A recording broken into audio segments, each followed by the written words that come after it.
On the way back, Duan Yun and the Murong brothers stopped to buy some rice and pork. Both of them realized that the prices changed day by day, and even shiny silver was becoming hard to keep. Clearly, someone in the city was manipulating prices. Damn it! Even a hero like me can't get what I want to eat or drink without manipulation. I'll go back and find out who's behind it and kill their whole family, Duan Yun muttered, holding the overpriced pork. The Murong brothers asked doubtfully, "Just kill them and not reform them? Even if we reform, there must be killing. Reforming without killing doesn't showcase our thunderous methods," Duan Yun replied. The Murong brothers knew very well that if this guy went back and had Fan Gao investigate the situation, there'd probably be more names added to his little notebook. You could say young hero Duan hadn't forgotten his roots. Back in his hometown Lishui town, due to the rampant collection of protection fees, he slaughtered the entire Xuanxiong gang and even dealt with the county magistrate afterwards. Now, with this price manipulation, he's feeling that even the unjustly wealthy people are noticing the expensive prices. Are we keeping them alive until New Year? They walked along the riverside. During this season, the riverside was lined with lush green willow trees. A lot of men and women were washing clothes by the riverbank, chatting with each other. "Lee, this time I'll wash your clothes. Next time, you help me wash the chamber pot." "Senior sister, got it. This Qinghe city is really hard to handle.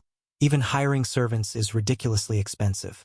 Outside, I could hire 10 young ones to do my laundry and cook for me." "You say it as if I don't have 10 young men in the sect washing my chamber pot." "Senior sister, how about we go back?" "Go back?" Going back without besting senior sister, without obtaining the divine skill. I'm not going back to slap master in the face. Needless to say, walking by the river, Duan Yun felt somewhat at peace. Not only because of the beautiful scenery with lush green willows, but also due to the everyday life atmosphere. Here, he could feel that ordinary people and martial world folks were living too, needing to eat and wash clothes. Unlike those places where sects gather, it's either fighting and killing or boundless business dealings, all like lunatics. No, they were indeed lunatics. At this moment, Duan Yun couldn't help but recall the sharp eyes of medical practitioners' compassionate heart. They had just noticed that people were gradually leaving the city and heading into the mountains. Originally, according to Fan Gao's information, this summer season wasn't suitable for going into the mountains. In the summer, poisonous insects, snakes, and ants were active in the forest, and the vegetation was particularly lush. Some martial world folk hadn't even found the path before being poisoned to death by insects or snakes. Usually, early autumn is the peak season for entering the mountains. But there are always impatient people, or those afraid others will beat them to it. They brave the dangers to enter the mountains even in summer. For instance, the group they had just passed were people from Red Tower Mountain. Each one puffing on opium, carrying baskets as they left. Mainly because Red Tower Mountain's opium is quite comprehensive. Not only relaxing but also addictive, and even feared by poisonous insects, snakes, and mice. Thus, they had an advantage entering the mountains in summer. Actually, this season also has benefits, at least competition is relatively low. In autumn, when the season for entering the mountains is right, the people aren't. There are more entrants, inevitably leading to conflicts, resulting in death during a fight. Walking past the willow-lined river path, their new Yuliushan villa was almost there. And here they saw several men plastering a new house. These men were dressed in gray clothes, with gray eagle embroidery resembling a small chicken on their chest. Evidently people from the Gray Eagle gang. Only a few days ago, Duan Yun and the others learned that Qinghe City had regulations requiring newly built residences to not only be purchased from the sects but also handled by the Gray Eagle gang. Prices were notoriously high. The owner of the house being constructed should be the couple by the roadside. The woman was supervising, occasionally reminding the people from the Gray Eagle gang. The man had a pouch hanging from him, unsure if it held poison or medicine. Duan Yun quickly realized he was mistaken. At this point, the man pulled out a small throwing knife from the pouch, trimming his nails. His hands were very clean, and the nails were clearly neat, yet he continued trimming them slowly, as if crafting a piece of art. Seeing Duan Yun and the Morong brothers, the man smiled warmly and said, "Hello, friends. Do you also live around here?" Duan Yun nodded and said, "Yes, we live upstairs." The man replied, "Then we'll be neighbors in the future. My surname is Li, and this is my humble wife Lin Yin." Saying this, he let the woman come over. Brother Morong quickly cupped his hands and responded, "Brother Li, Mrs. Li, hello. I am Mu Dehua, and this is my sworn brother Duan Chenggu. We'll be neighbors from now on. Please look out for us." As an old hand in the martial world, Brother Morong was still a notch above Duan Yun when it came to greetings. After exchanging pleasantries, both parties left. On the way, Duan Yun pondered, "Did those two people wear disguises just now?" Brother Morong was surprised. "You noticed it too?" Duan Yun said seriously. "The couple has an extraordinary demeanor, and it's clear they take good care of themselves. They may seem ordinary, but their temperament can't be hidden. Such people shouldn't have such plain faces."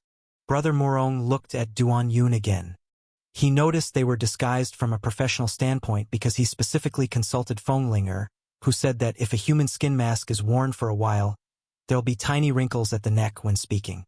But Duan Yun saw it from a different angle. He also had a similar experience back in the Iron Blood sect, where despite disguised as an ugly person with a scar on his face, it still looked pleasant. Damn it, you good-looking people have a temperament that upholds your disguise of ugliness, right? He couldn't help but wonder, "So, Mrs. Lin Yin might be a stunning beauty." Duan Yun commented, "Why did you only mention the wife?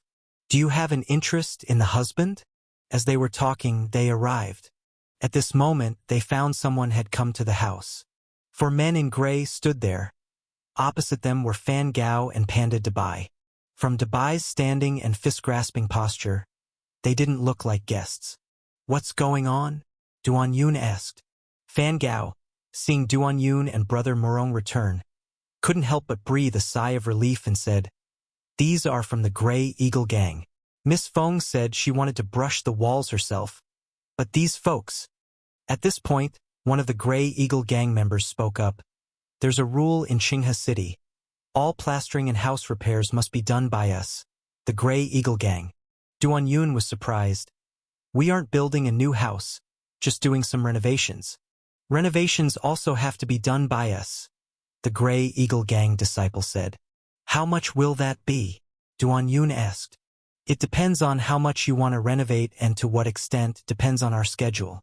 Typically, for a house like this, if it's just plastering, it's 50 taels. During renovations you have to provide meals, with at least a pound of meat per person per meal," explained the Grey Eagle Gang disciple. Duan Yun finally understood why, despite giving Fan Gao quite a bit of silver, he hadn't used it to send them away. Turns out they're asking a hefty price. Duan Yun's temper flared up. He had just bought expensive pork, and now even brushing walls and plastering had to be forced upon them with exorbitant prices? These people surely have untreated issues. "Who set that rule?" Duan Yun asked. "It was set by the gang leader along with prominent figures in town." "So you, brother, why are you explaining to him? In a word, either don't plaster or pay us to do it." Brother Morong said, "We temporarily don't want to plaster." 50 taels. The Grey Eagle Gang disciple said. "What 50 taels?" Duan Yun asked in confusion. "You think we'd come all this way for nothing? If our people hadn't discovered your intent to plaster and stopped you in time, do you know the consequences of renovating privately? It wouldn't just be a matter of 50 taels." Duan Yun, holding the pork, said, "Give it to them." Fan Gao handed over the silver. Brother Morong watched them leave and said, "Brother, did we really give it? Didn't we bargain at all?" Duan Yun said to Fan Gao, "Go and find out which prominent figures the Grey Eagle Gang set the rules with. By the way, with Feng Linger and them gone, prepare me a mask." Brother Morong was surprised. "Why do you need a mask?" It's unclear who the prominent figures setting the rules are now, but the gang leader of Grey Eagle Gang is definitely one of them. "Taking my silver and still wanting to live past tomorrow," Duan Yun replied.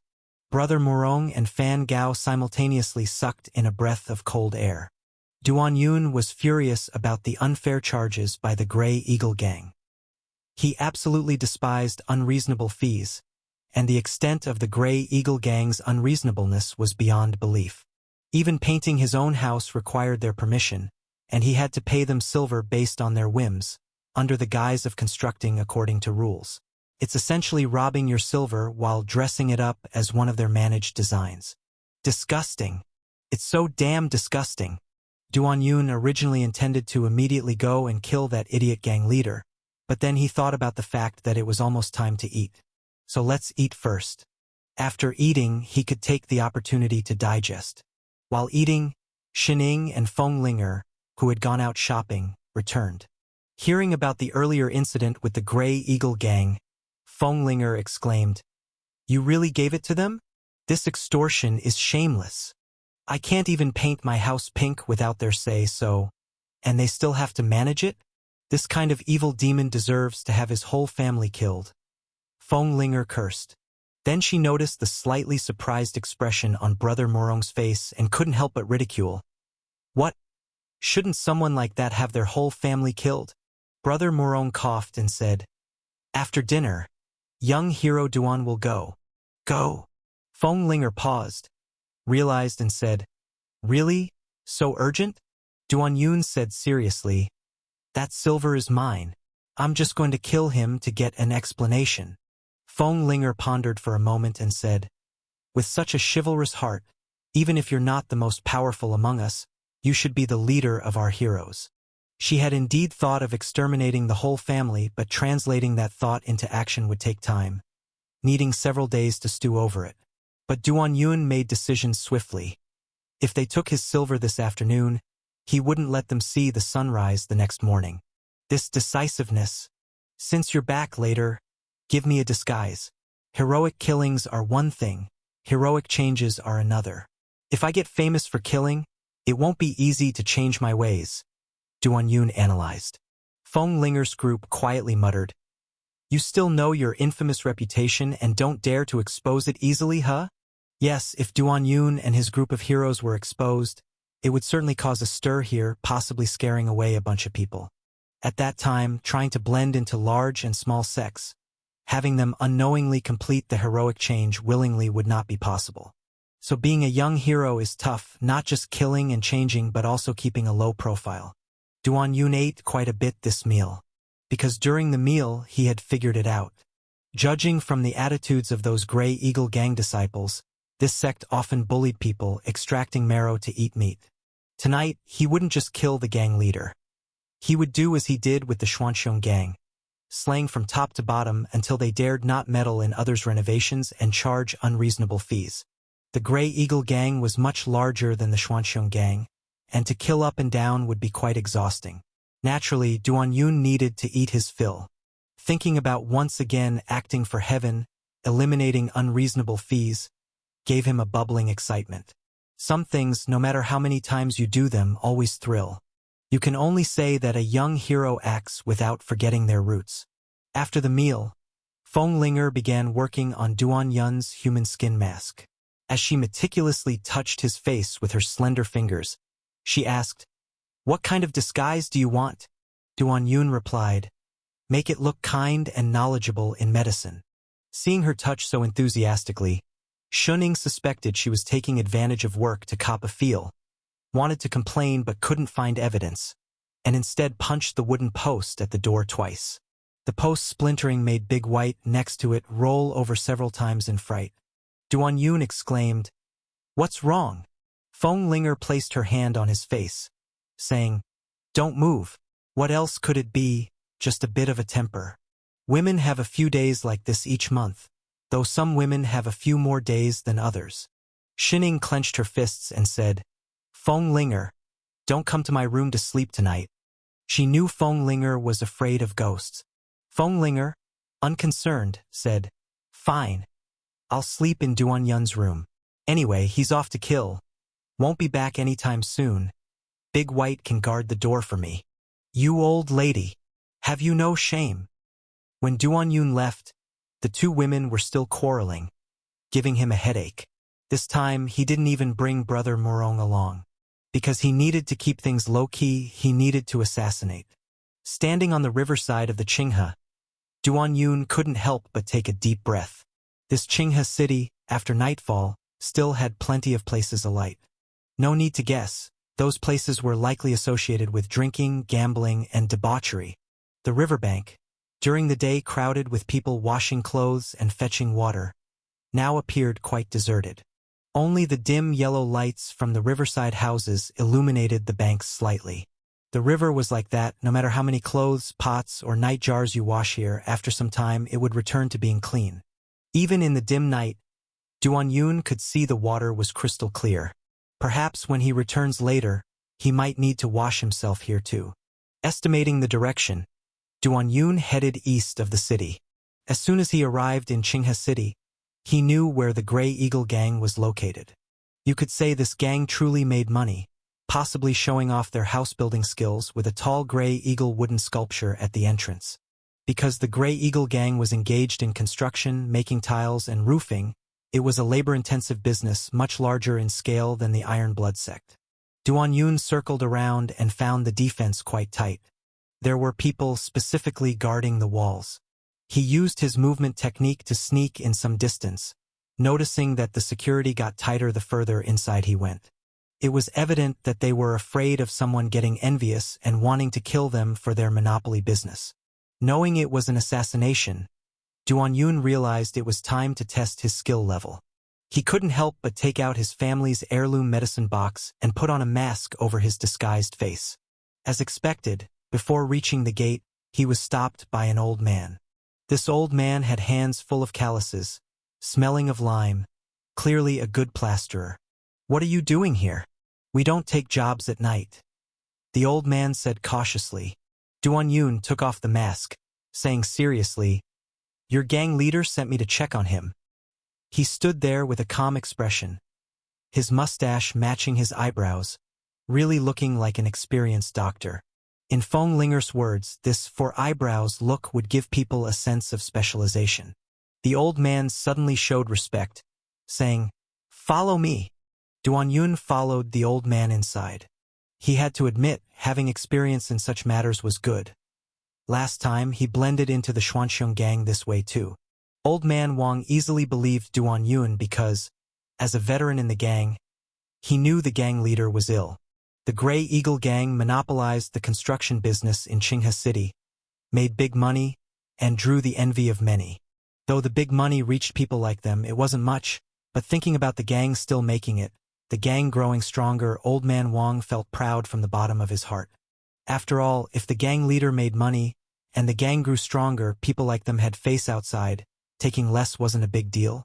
If the gang leader and the gang don't take the lion's share, how can the gang develop, and how can the revered gang leader lead them to success again? Widow Li from Lu Street, being part of the Green Arrow sect, even after her husband died, still treated him indifferently. But now that the Grey Eagle gang had grown, Widow Li respected him much more. Old man Wang knew that the gang leader, having made too much silver, had always been under great pressure. High pressure requires relaxation. But some treacherous people took the opportunity to harm their revered gang leader. Damn them! Someone secretly poisoned the women, causing the gang leader to get sick. Previously, the gang leader would play with at least 5 women a day, sometimes up to 10, but since getting ill, he could only force himself with 2, making old man Wang anxious. Famous doctors in the city had checked, all saying the poison was hard to dispel, only slow adjustments could help, angering the gang leader. If not for Iron Blood sect's rule of spilling blood directly into the mouth, fresh ones for good efficacy, the gang leader might have gone for Iron Blood men's blood. Only say this Iron Blood sect is odd, previously just known for its headstrong killing without any technique, who'd think a complete shift blood could cure all ailments. But needing absolute freshness was a bit insulting. Seeing Duan Yun's professional demeanor, old man Wang couldn't help but say, "Doctor, you're new." Duan Yun nodded. "I just arrived in Qinghe not long ago." "Dare to ask from which master?" Duan Yun seriously replied, "Dr. Xue from Jiangzhong sect." "Turns out you're a high disciple from Jiangzhong sect. The gang leader's illness has hope this time." Old Man Wang said happily. Seeing Duan Yun quickly mask up again, Old Man Wang couldn't help but ask, Divine Doctor, why do you cover your mouth and nose? Duan Yun seriously said, This illness has some contagiousness. Old Man Wang heard and didn't show any fear, saying, May you thoroughly check for the gang leader. The gang leader is our heaven. Duan Yun was quite shocked, suddenly linking the old man's expression to Morong's affection for Ning Qing. This old man was probably not just a lackey, perhaps even more so. This young hero will soon send you and your beloved gang leader on your way. So he nodded, saying, I'll definitely give the gang leader a thorough check. Coming this far so easily really relied on his wit. Damn, this lousy gang leader truly has an illness. At this moment, the two had crossed a long corridor, arriving near an inner courtyard. They were then stopped by two people. Old Wang, what are you doing? Don't you know gang leader is busy? The square-faced man on the left said seriously. This is the doctor from Jiangzhong sect, here to check on the gang leader. Old Wang explained. Checking illness? How come I haven't heard? The square-faced man said seriously. Duan Yun saw already pinching his sword finger, planning to kill them all then sneak in. Just then, a loud slap was heard. Old Man Wang smacked the square-faced man, saying painfully, Zhao Dachui, you dare delay the gang leader's treatment. You've counted. The gang leader only called 2 women today. That illness is serious. Zhao Dachui was visibly stunned by the slap. Facing the pained and devoted Old Man Wang, he didn't get angry. Nor dare he get angry. In the Grey Eagle gang, loving the gang leader is absolutely right. He hastily bowed respectfully, apologizing to Duan Yun. Divine Doctor, please wait a moment. The gang leader will be done soon. Done? Duan Yun hadn't figured the exact situation when a cry was heard. 2 women came out, supporting each other. One in a green dress was still crying. He's sick himself, yet insists on passing it to us. How can I conduct business after this? Sister, it's fine. Some clients already have various illnesses. Not afraid of one more. Upon hearing the 2 women's conversation, Duan Yun was secretly shocked. Is this what they call nothing? Is this how you treat your guests? I can only say that the spread of various diseases in the martial world is caused by these mindsets. After the 2 women left, Zhao Dachui quickly and respectfully said, Doctor, please follow me. Zhao Dachui had just been slapped, and to say he wasn't upset would be a lie. He was full of anger too. In the past, the gang leader would occasionally reward his personal guards with a few women he had finished with, sometimes even the ugliest ones. Even the ugly ones were fun to play with. But ever since the gang leader fell ill, they didn't dare touch the women given to them, which made the girls complain. Big brother, stop groping. Take off your pants already. How could he dare take off his pants? As a result, the gang leader found out and he got scolded again. Being scolded for not being able to play here was frustrating enough, and now Old Man Wang slapped him. He couldn't even find a reason to rebut. In the end, Old Man Wang was just thinking for the gang leader. He really couldn't refute that. At this time, Zhao Dachui arrived outside the door, respectfully saying, Gang leader, the doctor who can treat your illness is here. Inside the house, a man's gloomy voice sounded, A doctor? Another doctor? Let him come in then. The door was pushed open, and Duan Yun walked in. The red carpet on the floor was in a mess, with a stench permeating the air. This gang leader, clearly gravely ill, had just exhausted himself again. Duan Yun wanted to close the door but also needed some fresh air. The gang leader's lower body and abdomen were covered with red sores, looking rather disgusting. Seeing Duan Yun arrive, the Grey Eagle gang leader showed a puzzled expression and said, Which family are you from, doctor? Duan Yun seriously replied, The doctor who can completely cure your illness. Oh, truly cure? Do you know that there's a type of person in this world who has no illness at all? Duan Yun said with 4 eyebrows on his face. What kind of person? The dead. How dare you, come. Oh! Before the Grey Eagle gang leader could finish speaking, he clutched his belly and fell, drooling from his mouth, with fluids gushing out below. Flirtatious toe strength. Duan Yun suddenly kicked, not only causing fluids to burst out from him but also hitting his Shinkei acupoint. As he was about to speak again, a stream of sword chi shot toward his mouth. As the gang leader of the Grey Eagle Gang, Chun Huixin was indeed extraordinary. In this situation, he still quickly stretched out his hands, adopting the posture of an eagle diving to avoid the attack. But with a snap, the sword chi that should have hit his mouth pierced through his right eye, splashing blood everywhere. Chun Huixin was a ruthless man. After being struck by Duan Yun's jade sword finger sword energy, he gouged out his shattered eyeball, swallowed it whole, using this to reform his internal true chi, breaking through the acupoints while unleashing a fierce attack, transforming his hands into eagle claws to counterattack Duan Yun. His claws were exceptionally fierce.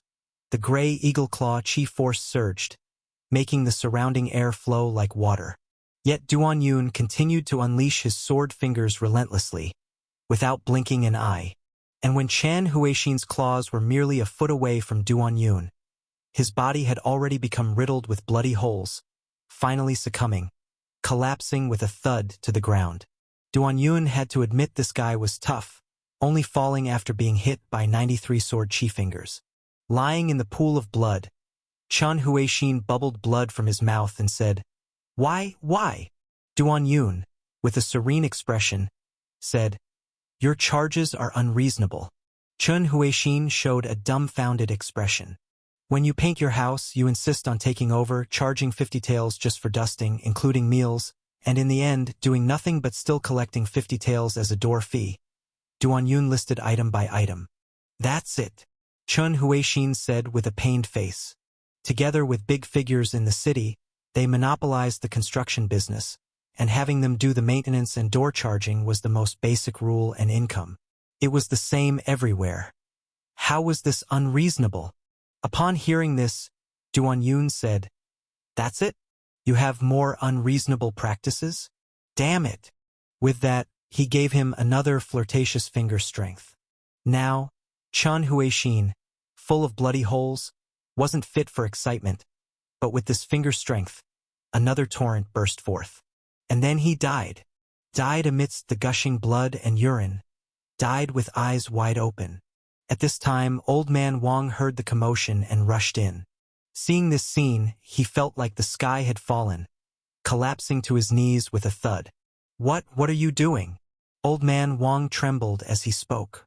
Duan Yun turned his head and said, Treating the illness. Look, he'll never suffer from the pain of illness again. Damn it! You killed my dear beloved gang leader, your whole family. With 2 slaps, Old Man Wang's curses were forcibly interrupted, as Duan Yun struck his dumb acupoint. Saying this, he again, right in front of Old Man Wang, kicked at the head of the overcharging Chun Huixin. The curse, your whole family will die, never came out of Old Man Wang's mouth, and upon seeing his beloved gang leader's body kicked away, blood surged to his head. This wicked man killed the gang leader. It was 10,000 times more painful than killing his parents. In an instant, he was so furious he bled from his 7 orifices. Duan Yun was startled. He originally thought since the man had led him, even though this guy was a lackey plus a male prostitute, he didn't plan to kill him, but the other man suddenly bled from the 7 orifices. However, bleeding from the 7 orifices was just bleeding, not death. But in the next moment, Old Man Wang bled from the 7 orifices and died. Died from rage. He died on his beloved gang leader's belly, next to the red sores on the gang leader's belly, dying with eyes wide open, and perhaps he died content. Duan Yun walked out the door and bumped into Zhao Dachui. A finger stretched out. Zhao Dachui clutched his neck and fell to the ground. You saw this. How can I perform a stealth assassination? Not far from the backyard, for members of the Grey Eagle Gang were playing leaf cards. First off, after winning this round, you guys have to help me catch that girl from the green and white sect. I have wanted her for a long time. Sure, but we all want a turn. All right, I'll play. Then it's your turn. No way, we have to do it together. Now with the 4 Grey Eagle Tigers doing her together, it's an honor for her green and white sect. who asked them to overestimate themselves. They went up the mountains and lost most of their men. Only the old, weak, sick, and disabled remain. But first off, I, the obedient tiger, want to be last. Hey! Got a big hand here, count me in. The gray eagle 4 tigers were chatting excitedly when they suddenly heard a voice. Wait a minute. Who are you? I'm your friend, little Neza. The 4 tigers didn't react in time, and in an instant, they clutched their necks and fell to the ground dead in shock. Duan Yun walked out all the way. Just from their conversation, he found them thoroughly corrupt. All they discussed was how the Grey Eagle gang had hooked up with the big ones in the city, a perfect time for murder. As they discussed, they were suddenly punctured with a hole and struggled to the ground. Along the way, Duan Yun killed whoever he saw, one or a pair, but he didn't kill everyone. Some were disciples of the Grey Eagle gang discussing how to mix ashes, not talking about killing people. This is what it means to be cursed by one's own words. If Duan Yun had come here half a month ago, not so many would have died. But ever since the Grey Eagle gang aligned with the big ones in town, gaining power in the city, they've become part of the administration. Their disciples' desire to murder increased. What they did not dare to do before, they dare to do now. What they did not dare to think of before, they dare to do now. And so they met Duan Yun, the living Yama, and died. Only a few truly dedicated technicians in civil engineering escaped when encountering the living Yama. As Duan Yun slaughtered his way inside out, eventually, someone noticed the anomaly. In no time, the bells tolled greatly. The gang went from gathering to capture the thief, to discovering the thief was formidable, fleeing in panic, all in just 15 minutes. Duan Yun followed those fleeing out the door, casually killing a few, completing the task. Yes, the stealth was quite successful.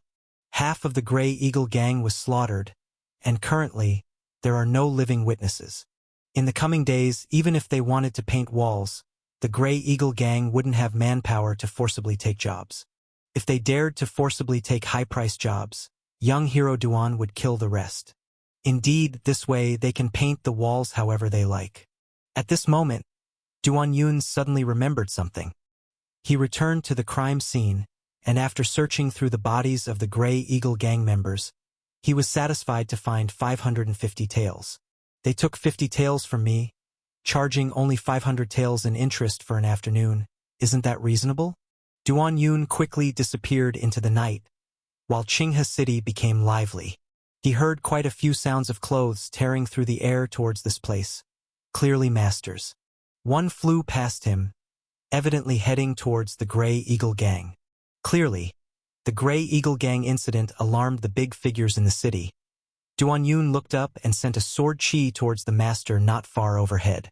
The master with amazing qinggong was performing qinggong. His eyes as sharp as an eagle, his figure as agile as an eagle, and yet with a single moment, the eagle flew and the egg broke, falling down. And so, Duan Yun walked away, circled to the riverside and leapt down. Duan Yun immersed himself in the icy river water. The riverbank barely had any lights, and once he entered the water, it was as if he had arrived in another world. A world like the netherworld. The river water was very clear, with the water plants below softly swaying. As Duan Yun swam at the bottom, gazing upward, he could see the dazzling starry sky. Tonight wasn't moonless with a high wind, but it was still suitable for killing. The young hero never complained about the environment. No conditions, just create some. The cold water covered his body, yet his emotions remained excited. No matter how many times he's upheld justice, he always felt fresh and exciting, just like the first time. Now Duan Yun had long mastered the cultivation technique of breathing through his pores. Swimming in water, he wasn't much different from a real fish. The river water was like a mirror. Looking from here, the scenery at the bank was somewhat distorted but still very clear. The fish in the water watching the people at the bank. Is this the kind of vision they have? Duan Yun swam, feeling the experience fresh. Changing perspectives to observe the world made the entire universe seem transformed. This Qinghe city near Golden Mountain is the busiest place within hundreds of miles. During the day, the riverbank is bustling. At night, it's very quiet, while the water feels like a netherworld. Especially ahead at the riverbank, there's a house with a red lantern hanging in front. The red lantern reflecting in the water, a dreadful crimson, made it look even more so. Swimming in the water, Duan-Yun couldn't help but feel a chill emanating in this environment. He nestled among a cluster of water plants, wanting to see which evil demon had the nerve to hang a red lantern. It didn't look like a wedding or festive decoration. Just hanging a single red lantern is akin to a shady in not lighting up at night, clearly problematic at first glance. Duan-Yun floated there, waiting. He didn't expect to actually wait it out. A young man hurriedly arrived at the door. With a guilty look, he glanced around, took down the red lantern from the door, and knocked. The knocks were 3 heavy for light, clearly some kind of coded signal. Well then, it's an underground organization. A moment later, the door creaked open. A hand extended, pulling the young man and the red lantern inside. Was a ghost inside grabbing people? For a moment, Duan-Yun's curiosity surged. This Qinghe city seemed calm on the surface but with turbulent currents beneath, hiding countless secrets. Silently emerging from the water, he leapt onto the nearby willow tree. From here, he could see the light of the red lantern over the yard wall. He shook with true qi, causing the water on his body to silently evaporate like mist. Then, Duan-Yun silently crossed through the mist, entering the courtyard. His body was light and silent upon landing, nearly indistinguishable from a ghost. He wanted to see what evil deeds this secret organization was committing. If he caught them red-handed, those deserving death would die. He'd killed enough tonight and wouldn't mind more. Ahead, the red lantern's light swayed as if a ghost was baring its claws. In the dim courtyard, it appeared eerie and grim. Duan-Yun approached, peering inside through the window gap. The next instant, his vision blurred. Inside, evil deeds were indeed unfolding, with significant wickedness. He saw a woman, not wearing clothes, lying there with the red lantern in her mouth, while the young man surfed on her, causing the lantern to sway. Ah, turns out this red lantern is for flirting. Duan-Yun felt slightly embarrassed for a moment. That woman's actions were wicked. Such matters seemed evil to children but weren't truly heinous. As a young hero, he seemed more like a voyeur. Just as Duan-Yun prepared to leave, voices drifted out from inside. Dark red, I love you. Since you married Hong Mingtian, I've thought of you every day. He's just a Red Tower Mountain elder. Why won't you elope with me? The young man exerted even more force. Standing outside, Duan-Yun felt it was rather stimulating. Turns out it's an affair. It can only be said that both men and women can play. In their hands, a red lantern can be a secret signal to enter, yet also a tool for flirting. Red Tower Mountain Elder? Upon hearing this, Duan-Yun did not leave. Truthfully, he hadn't determined the next heroic change target. Now, he thought Red Tower Mountain could be worth a try. He wanted to see how this sect, profiting from selling opium, operated and how their cultivation technique was, seeing if it was amendable. However, he'd also learned that since Red Tower Mountain was already lucrative, they weren't short of money, thus recruiting disciples harshly. To enter, you must smoke 10 of their Red Tower Springs to qualify. The thing looked addictive. Rather than recruiting outer disciples, it seemed more like controlling people with opium. Of course, Duan-Yun hadn't experienced it firsthand. This was merely his guess. Then, a woman's soft words floated from inside. Mingtian treats me well. Don't speak of him this way. Oh, clearly jealous. The young man exerted even more force. We were childhood sweethearts, innocent and long betrothed, yet you've not thought of my feelings. Faced with his questioning, the woman teasingly replied, I enjoy watching you sulk honestly. Before you were ordinary to me. I see it's only after I married that you fancy me more. Indeed, I fancy you this way, doing such things secretly with me alone. The man gasped heavily. People just know, you've liked married women since you were little. Duan-Yun stood outside, listening to their conversation. Even he, the old demon Duan, found it twisted.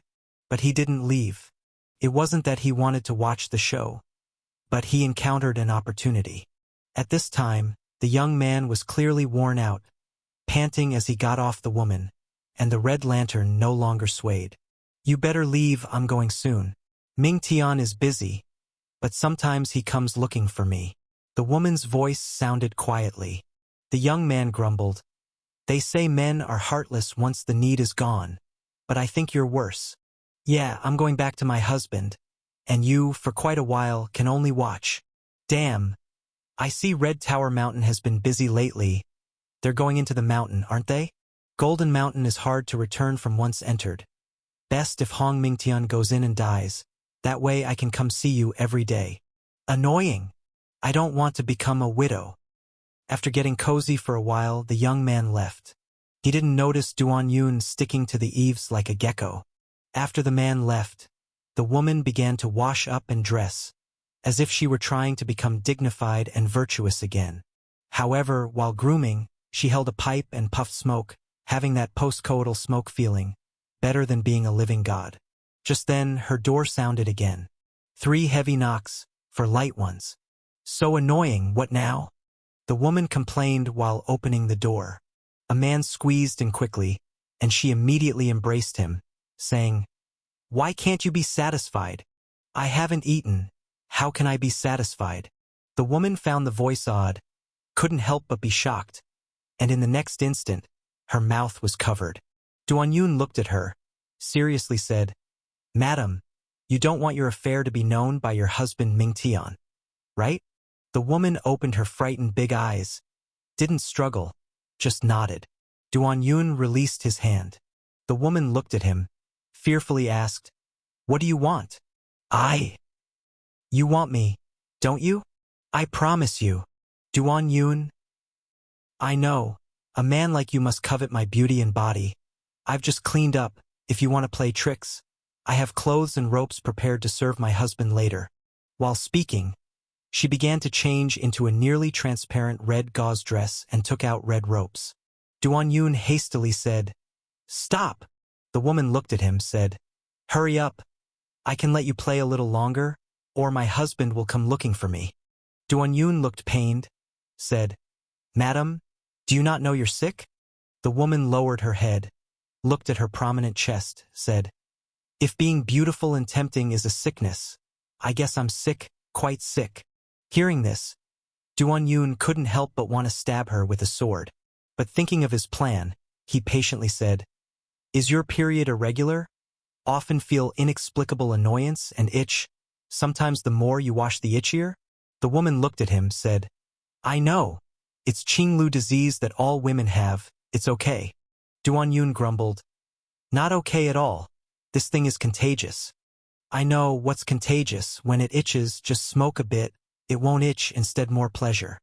Hurry up. I have tight timing." Saying this, she leaned over. Duan Yun pointed, hit her acupoint, making her stand still. "Listen carefully. I have no interest in sick women, nor want to catch a disease," Duan Yun said grimly, because his attire seemed too medical practitioner's compassionate heart. Even with a dark face, it wasn't particularly frightening. The woman blinked, said, "Then why threaten me? I only have this. Surely you won't discard beauty for worldly money. I want you to let your man. You like men." With a slap, Duan Yun couldn't hold back, gave the woman a slap. This woman with Qinglu disease, not only was she promiscuous, she was frantically promiscuous. He almost wanted to kill her. "I have 2 people wanting to work in Red Tower Mountain. Help arrange an opportunity," Duan Yun said. While speaking, he unlocked her acupoint. The woman said, "You really just want to go into Red Tower Mountain?" "Yes, just that." The woman looked at him, only thought she saw a blind person. "She's so beautiful, even with a bit of illness. This man doesn't fool around with her. Even if he fools around with her, she could still enter the Red Tower Mountain. Why not fool around?" This was the question the woman couldn't figure out after Duan Yun left. "Just because I have the illness all women in the world could have? What's wrong with this guy?" The woman was angry because she really thought the guy looked good, and she'd be willing if he insisted a bit. But she had already taken off her pants, and he did nothing. This was simply a blow to her confidence and an insult to her dignity. Such a little illness can't be a problem. He's really not a man. Saying this, the woman couldn't help but start scratching. She hurriedly went to find her dropped pipe, shakily lighting it. Only after taking a drag did she exhale and sigh, "Comfortable." At this moment, the woman finally calmed down. She really dared not defy him because, firstly, he caught her cheating, and secondly, she always felt he was formidable. Like he was even more formidable than her husband. So formidable that it seemed he could kill her with a single hair. Of course, this was just her illusion. But she was willing to believe this illusion. Thinking that this man was really formidable, the woman suddenly felt itchy again, quickly taking a deep drag of smoke. When Duan Yun returned to that graveyard area, he found that the house of the neighborly couple had been built. There were people inside, but no lights were on. It seemed the couple should have gone to bed by now. Duan Yun went straight to his own haunted house. The entrance already looked eerie, but once inside, the eerie feeling intensified. Under the tree in the yard, smoke was swirling, as if it were some eerie ceremonial site. After all, someone had died there before, but that eerie feeling quickly vanished. Because within the smoke, the Murong brothers were preparing food, while Ning Qing was washing vegetables and skewering meat with bamboo sticks. They were about to have a barbecue. This time, Duan Yun went out alone to collect debts, and they wanted to see how he would handle it. So they were too restless to sleep, deciding to have a midnight snack while waiting. As it turned out, before they even started the snack, Duan Yun came back. Amidst the swirling smoke, the Murong brothers, looking at that vaguely seen figure, said, "Why are you back? Finished. So quickly? Didn't find the person?" Duan Yun stood there, not speaking, even lifted his foot so the heel didn't touch the ground. Yes, he suddenly wanted to scare them. At this, the Murong brothers and Ning Qing became tense. Ning Qing secretly squeezed Murong brother's hand, signaling him to look at Duan Yun's heel. The Murong brother noticed this, couldn't help but ask, "Duan Yun, are you real or fake? Human or ghost?" "What do you mean human or ghost? I'm just attached to him. This is the house I rented. Why are you guys starting a fire to grill meat at my heart-roasting place? Is there my heart in that meat?" "Ah, ghost." Ning Qing was so scared she jumped into Murong brothers' arms. Feng Linger and Shining were washing vegetables in the kitchen, and came out when they heard the commotion. Upon hearing there was a ghost, Feng Linger was so scared she jumped onto Xin Ying's neck. After all, it was a haunted house. Though they prided themselves as heroes, they still had concerns. Especially someone like Feng Linger, who was afraid of ghosts. Seeing this, Duan Yun suddenly floated over. "Ah!" Feng Linger screamed and fell off Xin Ying's neck. At this moment, Xin Ying didn't retreat but advanced, going up to hug the floating Duan Yun. Feeling his body temperature, Xin Ying couldn't help but tighten her arms, hugging even tighter. Duan Yun was held so tightly, he complained, "Aren't you afraid of me?" "Afraid of you, you big-headed ghost. Can you act like a ghost a bit more professionally? It's obviously fake." Xin Ying retorted. Yes, she had seen through it. This guy's ghost act wasn't even as professional as her lying in a coffin. Or rather, whether Duan Yun was human or ghost, she wasn't afraid. Whether human or ghost, she liked him both ways. She always remembered that kiss through the silkworm silk, though this guy seemed to forget because of his chivalry. But she remembered. "What are you pretending to be a ghost for? You're scaring Ning Qing," Murong said with concern.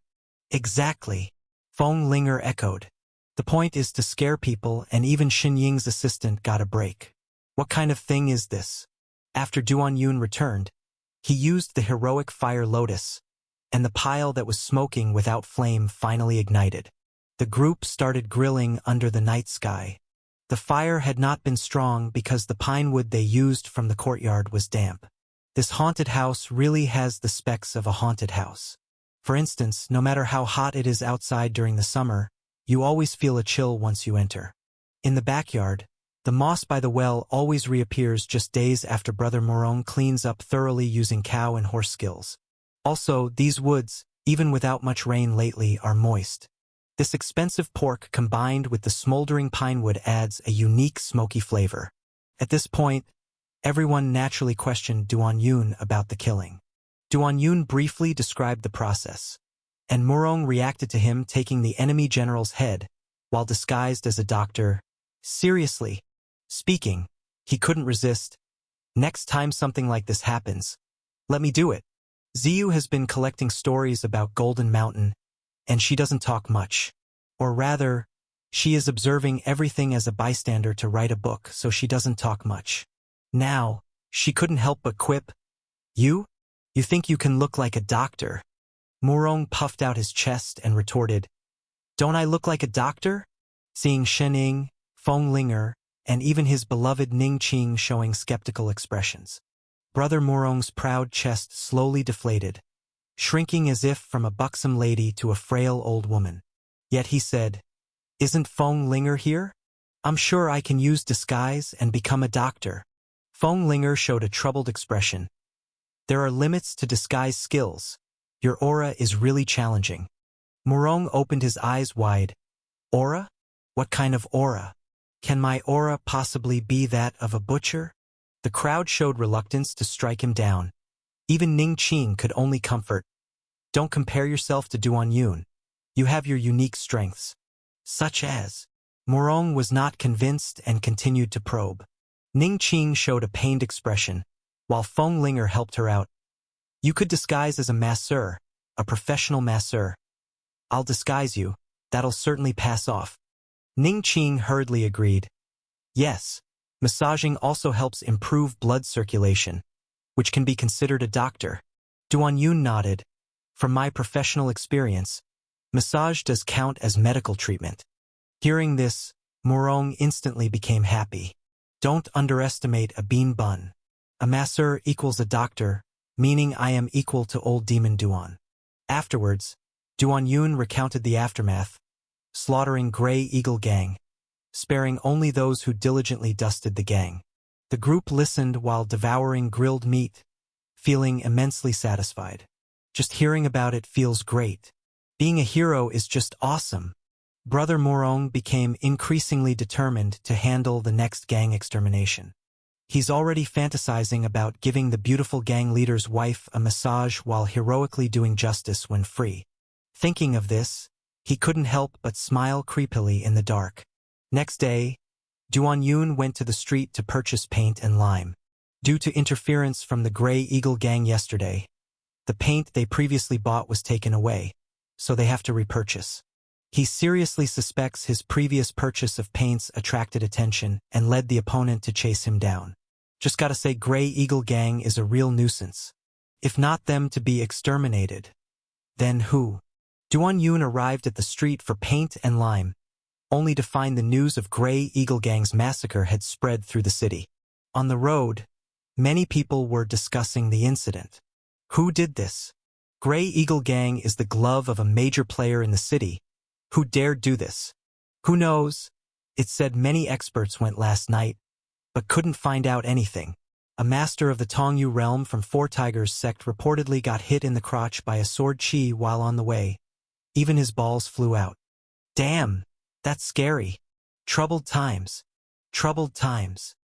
There were even people arguing on the road. I've prepared the silver, but the Grey Eagle Gang masters who work for us haven't come. If he's killed, what do I do? Sight. A woman beside him couldn't help but say, Grey Eagle Gang hasn't come, then do it yourself. Dust off, lay some tiles. Can't you do it? I can, but I don't dare. Why not? This is malicious self-building. If Grey Eagle Gang finds out, I'll be in trouble. The man said seriously. Grey Eagle Gang has been exterminated. Now what are you afraid of? You long-haired, shallow-minded woman, you're just ignorant. Just because Grey Eagle Gang is wiped out, we don't have to follow their rules? What if some major player investigates? Anyway, I'm not daring. I'll wait for Grey Eagle Gang. The man scolded the woman. He muttered again. Grey Eagle Gang master won't do the work, nor collect my silver. What do I do? When he spoke, It always made people feel that the silver in his hand had become burning hot out of fear. Duan Yun listened to all of this and could only think that Qinghe City was just a much larger version of Lishui Town. Many people in the martial world here, regardless of their martial skills, were just as numb and fearful as ordinary commoners. Or one might say, as people of the martial world, they only struck hard at those weaker than them and were always servile to those stronger. Duan Yun ate a bowl of oil-seared noodles at a noodle stall, feeling quite satisfied with the impact he had created. Some still dared not repair their houses or paint their walls privately, but eventually, there were those who dared.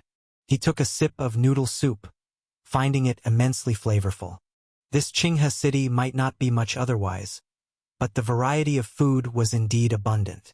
Here gathered people from all walks of life and sects large and small, from all over the world, each with different tastes in food. In this place, one could even find delicacies from several regions on a single street. Afterwards, Duan Yun went to a shop to buy some lime and paint. The pink paint was the most expensive. One could only say that colors for women were indeed moneymakers. Because the residence had many rooms, he bought quite a bit. After paying the silver coin, Duan Yun carried these items and headed back. The shop's assistant watched him leave, muttering, "Shopkeeper, this fellow is surely going to paint a lot of rooms. Should we follow him?" Why follow him? Of course, to inform the Grey Eagle Gang, to earn a bit of information fee. The Grey Eagle Gang has been wiped out. What's the point of following? The shopkeeper retorted. At this point, the assistant slapped his thigh in frustration, saying, "All this bright white paint. He's painting himself. Think how much silver he's saving." Indeed, seeing Duan Yun save money by painting himself made the assistant more upset than losing money himself. He remembered when he spent quite a bit of silver to have the Grey Eagle Gang messily fix his shabby little house, just barely livable. He couldn't stand seeing others not endure the same hardships he did. And so, he couldn't help complaining, "The world really is a mess now." The overnight extermination of the Grey Eagle Gang became quite the topic in Qinghe City.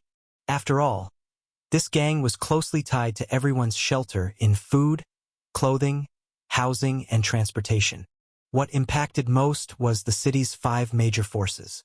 The Grey Eagle Gang had monopolized this business, essentially becoming their lapdogs.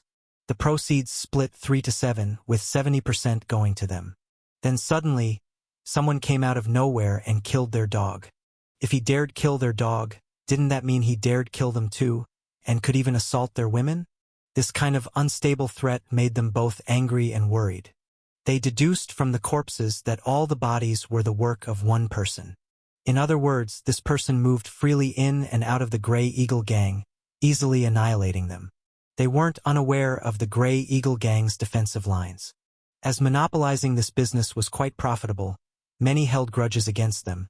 Yet the Grey Eagle Gang's gang leader, Chan Huixin, was an old riverside with a keen sense of his safety. But in this situation, someone still managed to kill him, then proceeded to wipe out most of the gang under broad daylight. Only when everyone was nearly dead did anyone notice the anomaly and scatter. One could only say this craze was the act of a master. The method suggested this might be the work of a habitual offender. The Yushi sect's second sect master gazed at the fatal wounds on the corpses, puzzled. This person's strength surely surpasses Tongyu. Who do you think this method resembles? Grandmaster Wang Taizhan of the Iron Wire Fist sect held an iron fan, shaking it to appear scholarly. It's hard to say. We can only say this sword finger isn't weak. A survivor, a prostitute from the Joyful Union sect, said that she, being sick, tried to charge extra. When she returned, she claimed to have heard something. At the time, Chun Huixin asked why he was being killed, and the assailant seemed to say it was because the fees were unreasonable. Unreasonable fees? How were the fees unreasonable? The Eight Gods sect's sect leader, Liu Aba, with long hair covering his eyes, made him appear sinister. Hearing this, he couldn't help but burst into rage, as he was the one who profited the most from it. The people from Yushi sect didn't respond to him but frowned. Because of unreasonable fees, kill someone. Where have I heard this saying? but I can't quite recall. The Eight Gods sect leader Liu Aba ran his hand through his hair. Despicable rat, dares to kill without showing their face, just too scared to duel me. He's just afraid of my Eight Gods' mad claw. Ha ha ha. Ha ha ha ha ha. He said while running his hand through his hair and burst into wild laughter. Still, no one paid him any mind, because they knew Eight Gods sect training involved Wild Claw, and Wild Fist put people into sudden fits of madness. For instance, one moment he could be speaking softly, the next under the moonlight confessing love, only to burst into uncontrollable laughter the next, at his most insane, even pinning you down to claw randomly. But of course, this happened when he fully embraced his mad god. Otherwise, besides bouts of maniacal laughter, he was relatively normal. The Yushi sect's second sect master frowned and said, "We don't have many clues, but I have some connections to get the Qingqi Bureau's divine catcher to assist. Shall we have them investigate?" Liu Aba burst out laughing again. "Investigate. Thoroughly investigate. Once found, watch how I deal with them. Ha ha ha ha." Wang Taizhan gently waved his iron fan. "Investigate. In the martial world, unseen enemies are the scariest. Having more clues is naturally better. Can I ask Master Lin, which divine catcher from the Qingqi Bureau can come? As far as I know, Lang Yiming and Lang Yixue are handling a case in Linfeng, not far from here." Master Lin of Yushi sect, the second sect master, said. Actually, this wasn't entirely his connection. It was the Yushi sect leader Yushuahai who could connect with the Qingqi Bureau and mobilize the goddess catchers. But since Yushuahai asked him to handle this, fully supporting it, he was happy to play along. In the next instant, Wang Taizhan exclaimed in surprise, "Lang Yiming and Lang Yixue. Aren't those the two who old Demon Duan used as female slaves?" Second sect master Lin Mu couldn't bear to listen anymore and quickly retorted, "These are all martial world rumors. The goddess catchers are pure and virtuous. How could they be captured by old Demon Duan and turned into female slaves? Not to mention, this old Demon Duan loves spreading rumors to slander people's reputations. If I ever catch him, I'd certainly give him what for." Lin Mu actually harbored improper thoughts about the goddess catchers, for in the martial world, having any involvement with them, especially that kind of involvement, was something everyone dreamt of. What's more, such a relationship almost made one part of the official family. Marrying a goddess catcher was still a dream for many in the martial world. And he, Lin Mu, had always seen the goddess catchers he couldn't win as idealized women. Thus, hearing his unattainable white moonlight speaks of the female goddess catchers this way made his heart sink even heavier. If it's old Demon Duan, I'd definitely do my best to deal with him for sullying the goddess catchers. Of course, this was just him speaking in anger, just a front. If he really encountered old Demon Duan, he'd likely shrink away, getting even with him bit by bit later. At this point, Liu Aba burst into crazy laughter, saying, "Speaking of old Demon Duan, I've always wanted to teach him a lesson. If I find him, I'll beat him till he begs for mercy. Ha ha ha. Ha ha ha ha." The others were momentarily speechless, because they knew this man was truly mad. This man was genuinely wild. Or did he not know those whom old Demon Duan had made to kneel and beg were all heroes and nobility? Duan Yun had just wiped out the Grey Eagle gang before heading to Red Tower Mountain. Let's just say Red Tower Mountain was quite lucky. Young hero Duan intended to reform, not annihilate. This sect, known for its opium, is bound to have a bright future. Upon hearing that young hero Duan was at it again, Murong said, "In such a hurry? Let's prepare." Duan Yun replied, "What are you preparing for? With your willpower, don't get addicted to opium." Murong sarcastically remarked, "The dual heroes soaring together, and you want to leave me behind?" His words carried a hint of grievance. Duan Yun said, "It's not about abandoning you. There's no point in you coming." "No point? Are you questioning my young hero Murong's abilities?" Murong retorted, "I'm mainly going to try electrical therapy this time," Duan Yun said with a serious face. "What therapy? The people in Red Tower Mountain more or less have addictions, serious ones. I want to try using electricity to see if it can help them kick the habit. I've heard that some of them suffer so much from withdrawal from good opium that they might even take their own lives. Duan Yun explained. Yes, this time the heroic change is not just about reform. It's about implementing his medical practitioner's compassionate heart philosophy by using electrical therapy for treatment. Morong's hair stood on end as he said, "You plan to use your electricity? How?" Duan Yun replied, "Probably using the power of the endless electric sword. Mixed with rotating demon electricity, it's imperative to shock until the illness is cured." Hearing this, Morong couldn't help but tighten his legs. Because he had suffered from the endless electric sword, the experience of being shocked until he was itchy and in pain all over, even wetting himself, and after that, being shocked even harder, left a deep impression on him. He had personally seen many Huangshan heroines being shocked to the point of incontinence, kneeling miserably. That old demon Duan actually wants to use this method to treat illnesses, and even add rotating demon electricity. Wouldn't that send people to heaven? Let's just say that whether it's in demon modification, heroic change in cultivation technique, or in medical treatment, he's slightly inferior to old demon Duan. If old demon Duan goes crazy this time and randomly shocks people with the endless electric sword, he might be affected and shocked until incontinence. Let's just say when old demon Duan starts shocking people, his eyes don't even blink. So, he was already considering whether he really wasn't of much use, whether he should not go. The more he thought about it, the more insecure he became. But he quickly pulled himself together. He also had his unique advantages, like old demon Duan could never master his endless resentment blade. That guy just hasn't suffered enough. While Morong was hesitating and struggling, pondering whether to persist in going, insisting on the dual heroes flying together, Ziyu suddenly appeared beside them and said to Duan Yun, "I want to go." Morong was surprised and said, "You want to go? What's a woman like you going for?" Morong voiced the question on Duan Yun's mind. Ziyu said, "I've long been interested in Red Tower Mountain. I want to see what a real opium addict is like, how they turn a good person into an addict.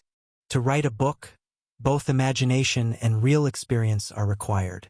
Reality can ground imagination, just like her stories about demon and goddess catcher are adaptations of real stories.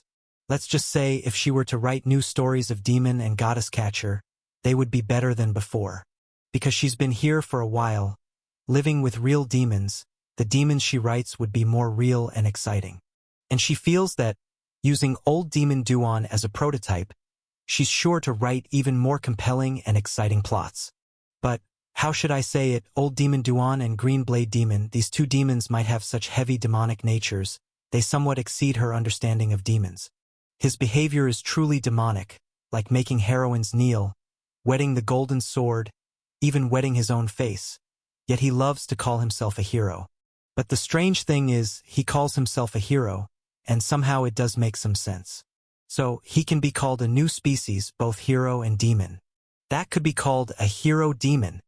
Duan Yun said, "I understand some of the rules of Red Tower Mountain. You'll inevitably have to smoke. Aren't you afraid of getting addicted?" Ziyu said seriously, "Think about my cultivation technique. I practice the moon-shielding light-shaming sword, with a body and mind naturally as pure as glass. How could I pick up such dust? Besides, even if I get addicted, can't you treat me?" Morong was shocked and said, "You dare let him treat you? His treatment is shocking people." Ziyu said unconcernedly, "Shock me then. My sister likes being shocked anyway. The more she's shocked, the more comfortable she feels." As she spoke, she let out a gentle hum. Duan Yun looked at her and said, "Green Jade." Morong realized and said, "You like being shocked, yet you pass the blame to your sister. Liking being shocked is indeed a bit perverted. Let's just say, except for him, young hero Morong, and his Tian Ningqing, everyone here is abnormal." Duan Yun originally intended to refuse Green Jade going, but she was uncharacteristically firm. So, this news quickly reached Shining and Fenglinger. The two women synchronized their minds, opposing it together. This mad woman wanted Duan Yun to take her, a woman, along.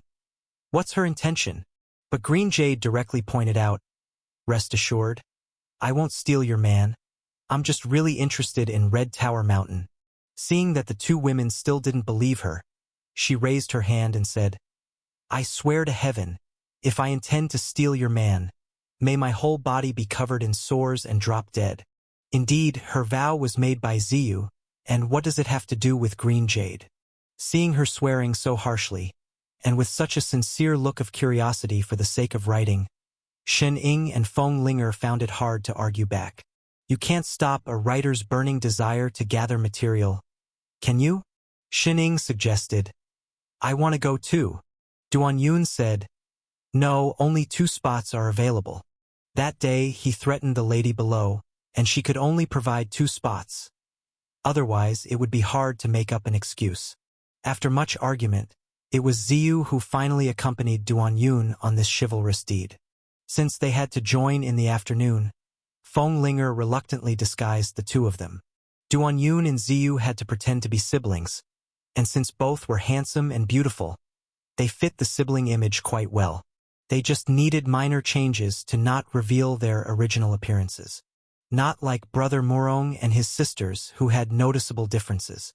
That afternoon, the siblings took the lady's letter of recommendation and headed to the Red Tower Mountain's residence.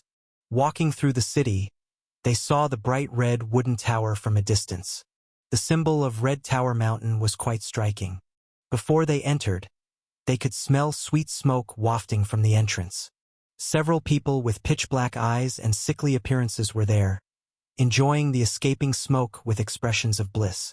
Duan Yun and Ziyu fanned away the sweet thick smoke with their hands and walked inside. Immediately facing them was an artificial hill, and behind it was the Red Tower. At that moment, a middle-aged man emerged from behind the hill. The man was waving a paper fan, looking like a scholar, and spoke in a scholarly manner. For what purpose do the two of you come under the Red Tower? Duan Yun took out the token given by the lady and said, introduced by Lady Hong, we're from the same village as her. Upon hearing this, the man dressed as a scholar couldn't help but twitch at the corner of his mouth. Elder Hong Mingtian, whose surname is Hong, was connected within the sect, and he had married a pretty wife. This wife grew up in a village, hence many countryside relatives would occasionally come seeking refuge. These relatives often shared one trait. Like the wife, their rural accents were strong, with frequent we, lump, and the likes in their speech. No matter how respectable Red Tower Mountain was, a bunch of rough country folk was unappealing. But seeing Duan Yun and Ziyu's good looks, the man's inner distaste lessened somewhat. The lady should know, the sect master ordered a tidy-up of the sect's atmosphere days ago. If you're genuinely interested in joining our Red Tower Mountain, this introduction letter is only the start. Acceptance depends on the evaluation result. No deceit allowed. He was speaking truthfully, as that was indeed what the sect master stated days earlier. Duan Yun and Ziyu could only accept the entry test. They were led to a wooden house. Even before they reached it, they saw it was engulfed in smoke, the roof like a sea fog. Unaware folks might think it was on fire. The smoke here was even more potent and complex than before, much stronger. Sure enough, as Duan Yun imagined, the test involved smoking. Smoking this immortal smoke. Just like a certain great nation in his past life would distribute smoke for free to the poor, to give them joy first, addiction later, losing control eventually. Business in Red Tower Mountain mostly revolves around our opium. If you wish to join the sect, check if you have affinity with our smoke, the scholar explained. By this time, the three had entered the room. In the swirling smoke, 2 men and 2 women were puffing away with pipes. From their expressions, they appeared joyful, almost transcendent. So good, so good. I've never smoked anything so potent before. I truly have a connection with your sect. One man marveled. At this, a woman panted. This smoke, it's so enchanting, she said, blowing out 2 interconnecting smoke rings. A shopkeeper-looking person saw this and said, the young lady understands smoke so well, you can join. The woman rejoiced, took a few more quick puffs and said, Master Wang, the smoke is almost gone. Can I have more?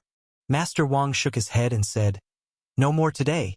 You'll have to wait until tomorrow. Miss Lee, rest assured, in our Red Tower Mountain, there's no shortage of opium. There will be plenty of opportunities for you to smoke.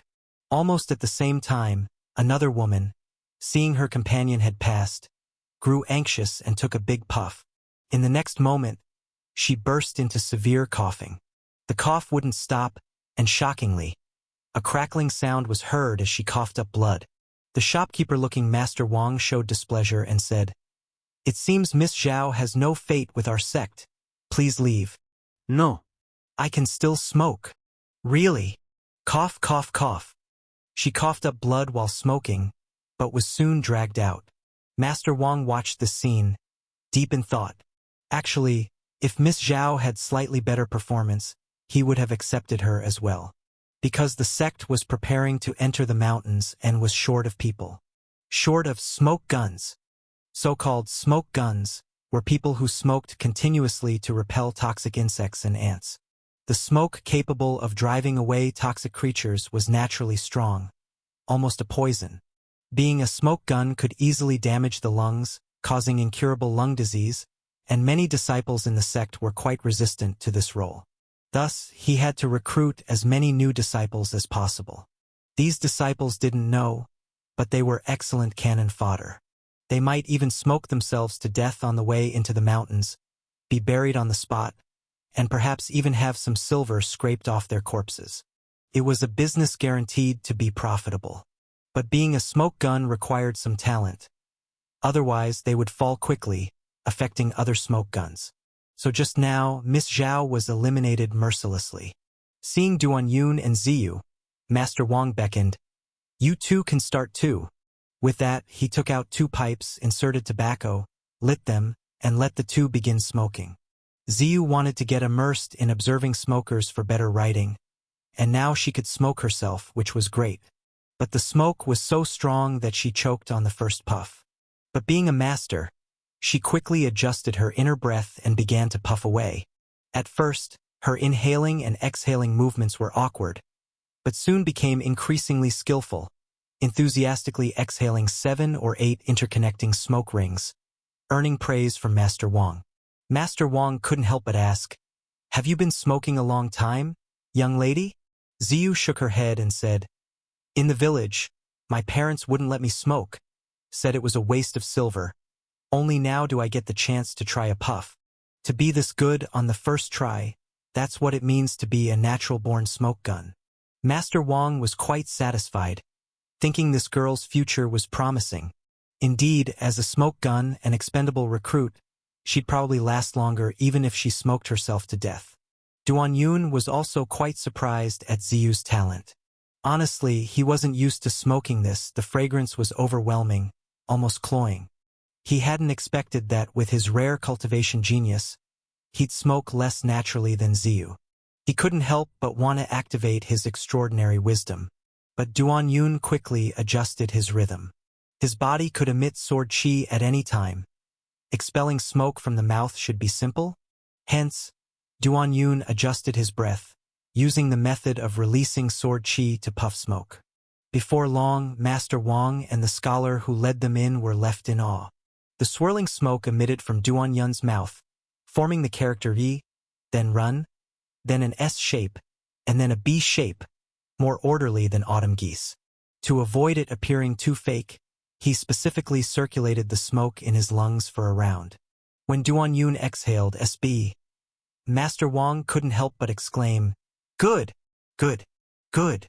He said good 3 times, clearly acknowledging Duan Yun. He couldn't help but inquire the scholar about their background, saying, "Not surprising they are siblings. Both have promising futures. You both may stay." Gaining 2 more smoke guns, Master Wang was in a good mood. These expendable recruits seemed poised to last even if smoked to death, lasting a longer time anyway. Durable, expendable recruits are the best kind. Red Tower Mountain had its set of rules.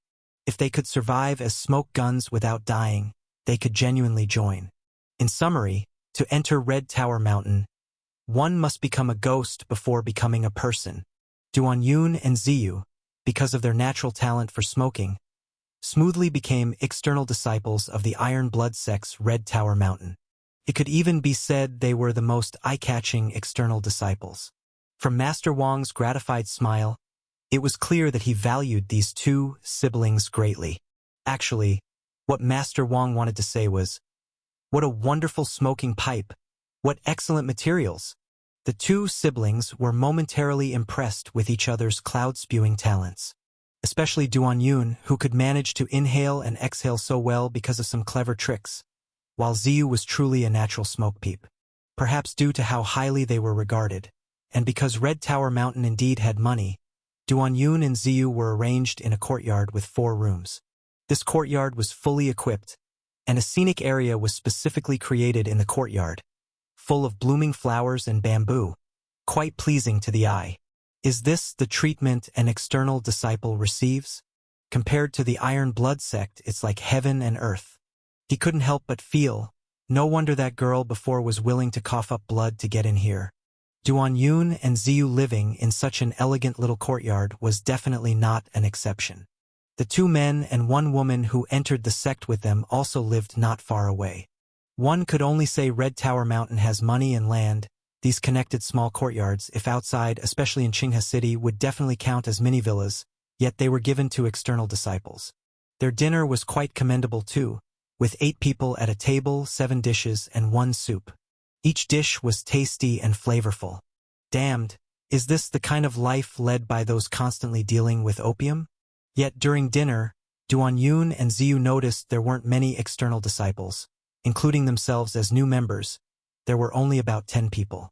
One could only say Red Tower Mountain truly selects talents, unlike the Iron Blood sect which takes money and accepts disciples, then exploits them for work. However, Duan Yun still felt somewhat uneasy. That is, they only ate with external disciples, not seeing any inner-sect disciples. Even in accommodations, there weren't any. It shows this sect is still incredibly hierarchical, with inner-sect disciples and external disciples even having separate living areas. The next day, Duan Yun and Ziyu were called to smoke again. If the smoke they inhaled upon entry was sweet and fragrant, then this time the smoke came with a slight spiciness. If using women as a metaphor, yesterday's smoke was a sweet girl, today it's a spicy girl. One could say the flavor is quite excellent. After smoking, Ziyu couldn't help but complain, "Something's wrong. Why am I starting to enjoy it suddenly?" Duan Yun pondered, "Then it seems your sword heart isn't clear enough."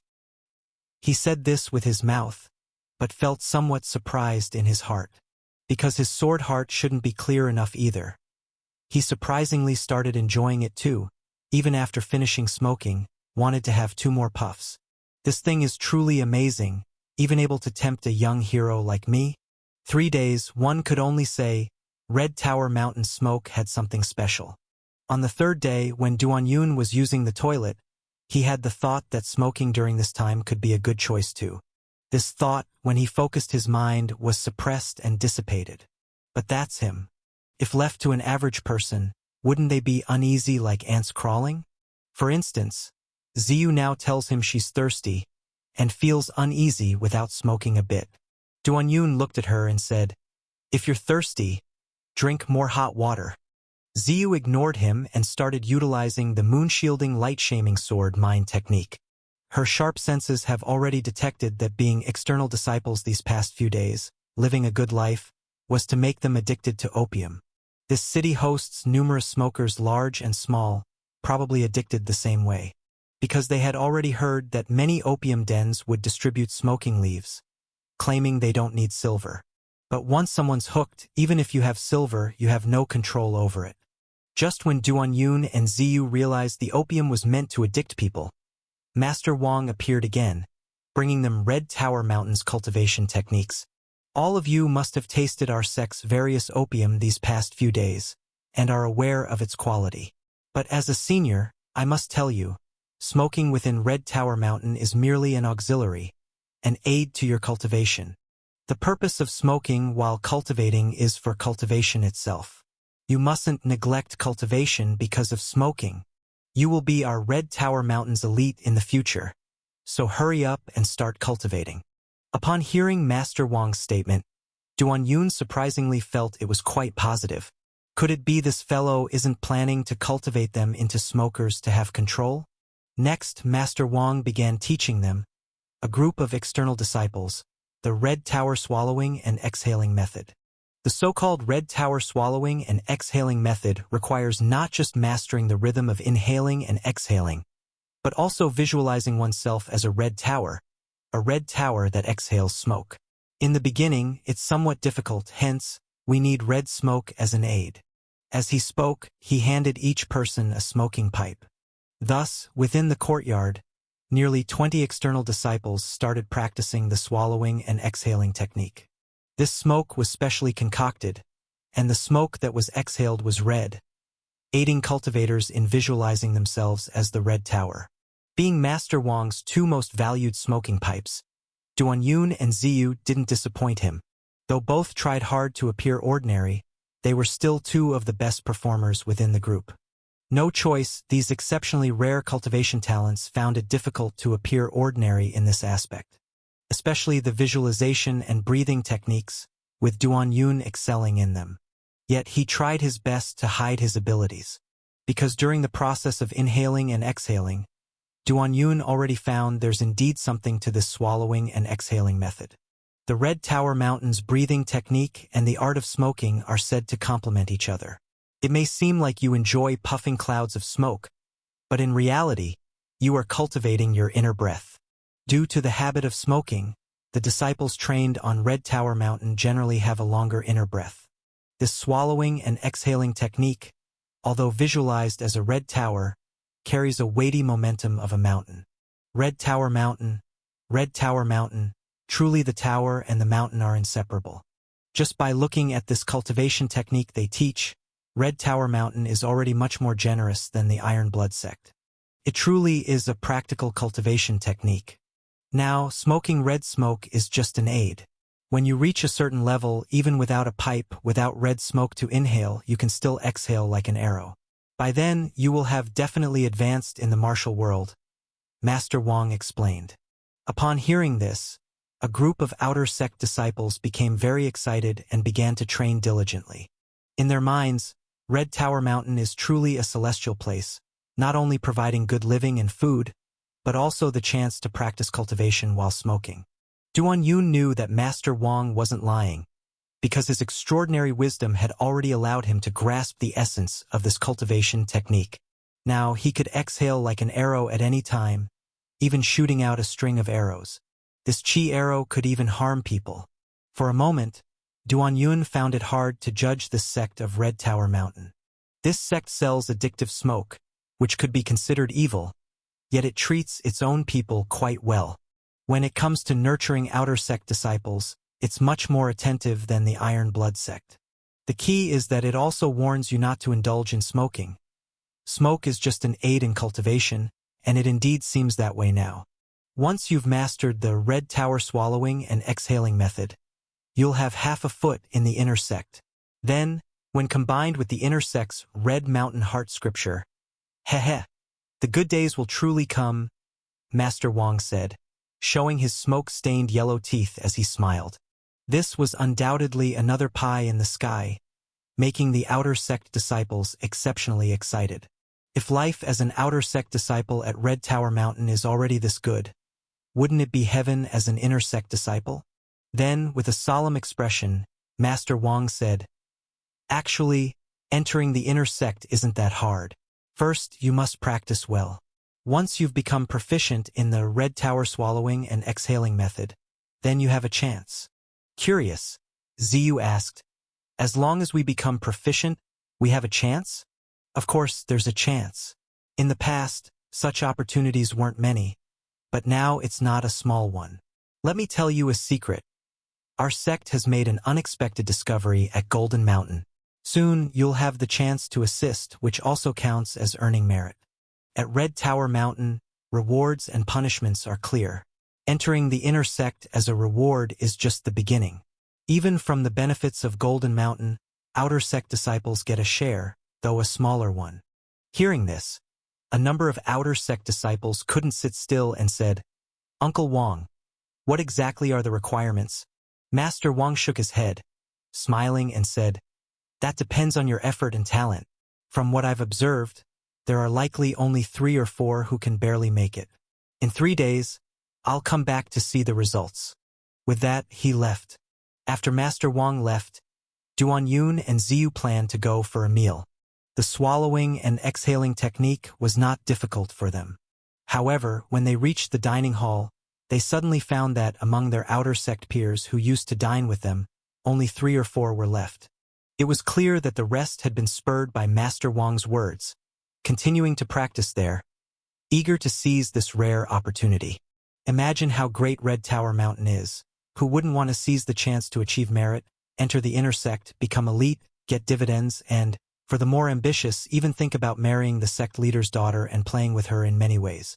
Many people here knew that junior sister Li, the sect leader's daughter of Red Tower Mountain, was famously beautiful. Yes, except for her slightly yellow teeth from long-term smoking, she could indeed be called a top-notch beauty. While eating, Ziyu couldn't help but wonder, "Brother, do you think we will be chosen to enter the mountain?" Duan Yun said, "If they are truly selecting from the outer sect disciples, the chances for the 2 of us are not small at all." During today's breathing practice, they both tried hard to hide their skills, yet ultimately couldn't conceal their 1 in a million cultivation talents. Ziyu couldn't help but ponder. You wouldn't really earn merit, enter the inner sect, and then marry the sect leader's daughter, would you? Duan Yun hadn't expected her thoughts to be so whimsical. Still an outer sect disciple and already dreaming of becoming a CEO and marrying a rich, beautiful woman. As it turned out, Ziyu seemed entranced by her fantasy, exclaiming excitedly, "When you really marry the sect leader's daughter, Fenglinger and Shining can only watch you consummate with other women." Saying this, Ziyu couldn't help but grab a small notebook to write furiously. Green is good. Good is green indeed. Duan Yun couldn't help but kick her, bringing her back to reality. Sometimes, Duan Yun couldn't really tell if she was Ziyu, Qingyu, or a mix of both. It must be said, the allure of entering the inner sect isn't small. Previously, a group of outer sect disciples who only thought of eating and smoking were now each more diligent than the other. One even practiced for 8 consecutive hours, but ended up with a misalignment in breath and was seriously injured, spitting blood and being carried away. Training should also emphasize balancing work and rest. It's impossible to accomplish it in one leap. 3 days passed in the blink of an eye. Master Wang came to test the results of the group. He stood at the top of the steps, looking at the drifting red smoke with a solemn expression. It must be said, being watched by this old man like this, Duan Yun oddly felt like he was back in his past life, taking a driving test and facing the examiner. Under such circumstances, naturally, some people were very nervous, leading to instances where, hardly having started practicing, they held the pipe the wrong way, burning their lips. Duan Yun and Ziyu performed as usual. The 2 of them had realized that they only needed to use 2 parts of their strength to be in the lead. Master Wang did not announce the results on the spot and said, "The list of those entering the mountain will be announced by a special person tomorrow. Rest well tonight." The group of outer sect disciples looked at each other, their expressions tense, akin to waiting for the exam results to be posted. Duan Yun and Ziyu's rooms were only separated by a wall. At night, a slight rustling sound could be heard, and a hole appeared in the wall between the 2 rooms. Ziyu smoothed out the hole and asked, "Hey, are you asleep?" Duan Yun looked at the hole and the beautiful eye on the other side, and quipped, "The wall was just fine. Why did you make a hole in it?" "This isn't conducive for conversation," Ziyu replied. She used a girlish tone, which was Ziyu's voice, but Duan Yun felt her actions were more like Qingyu. Was Qingyu impersonating her sister? "What do you want to talk about?" Duan Yun asked. Ziyu spoke up, "I've already inquired. There's been a real discovery at Golden Mountain at Red Tower Mountain." "Oh, we haven't seen many inner sect disciples these days because Red Tower Mountain set up a base there. If there weren't a major discovery, Red Tower Mountain wouldn't invest so much manpower and resources," Ziyu explained.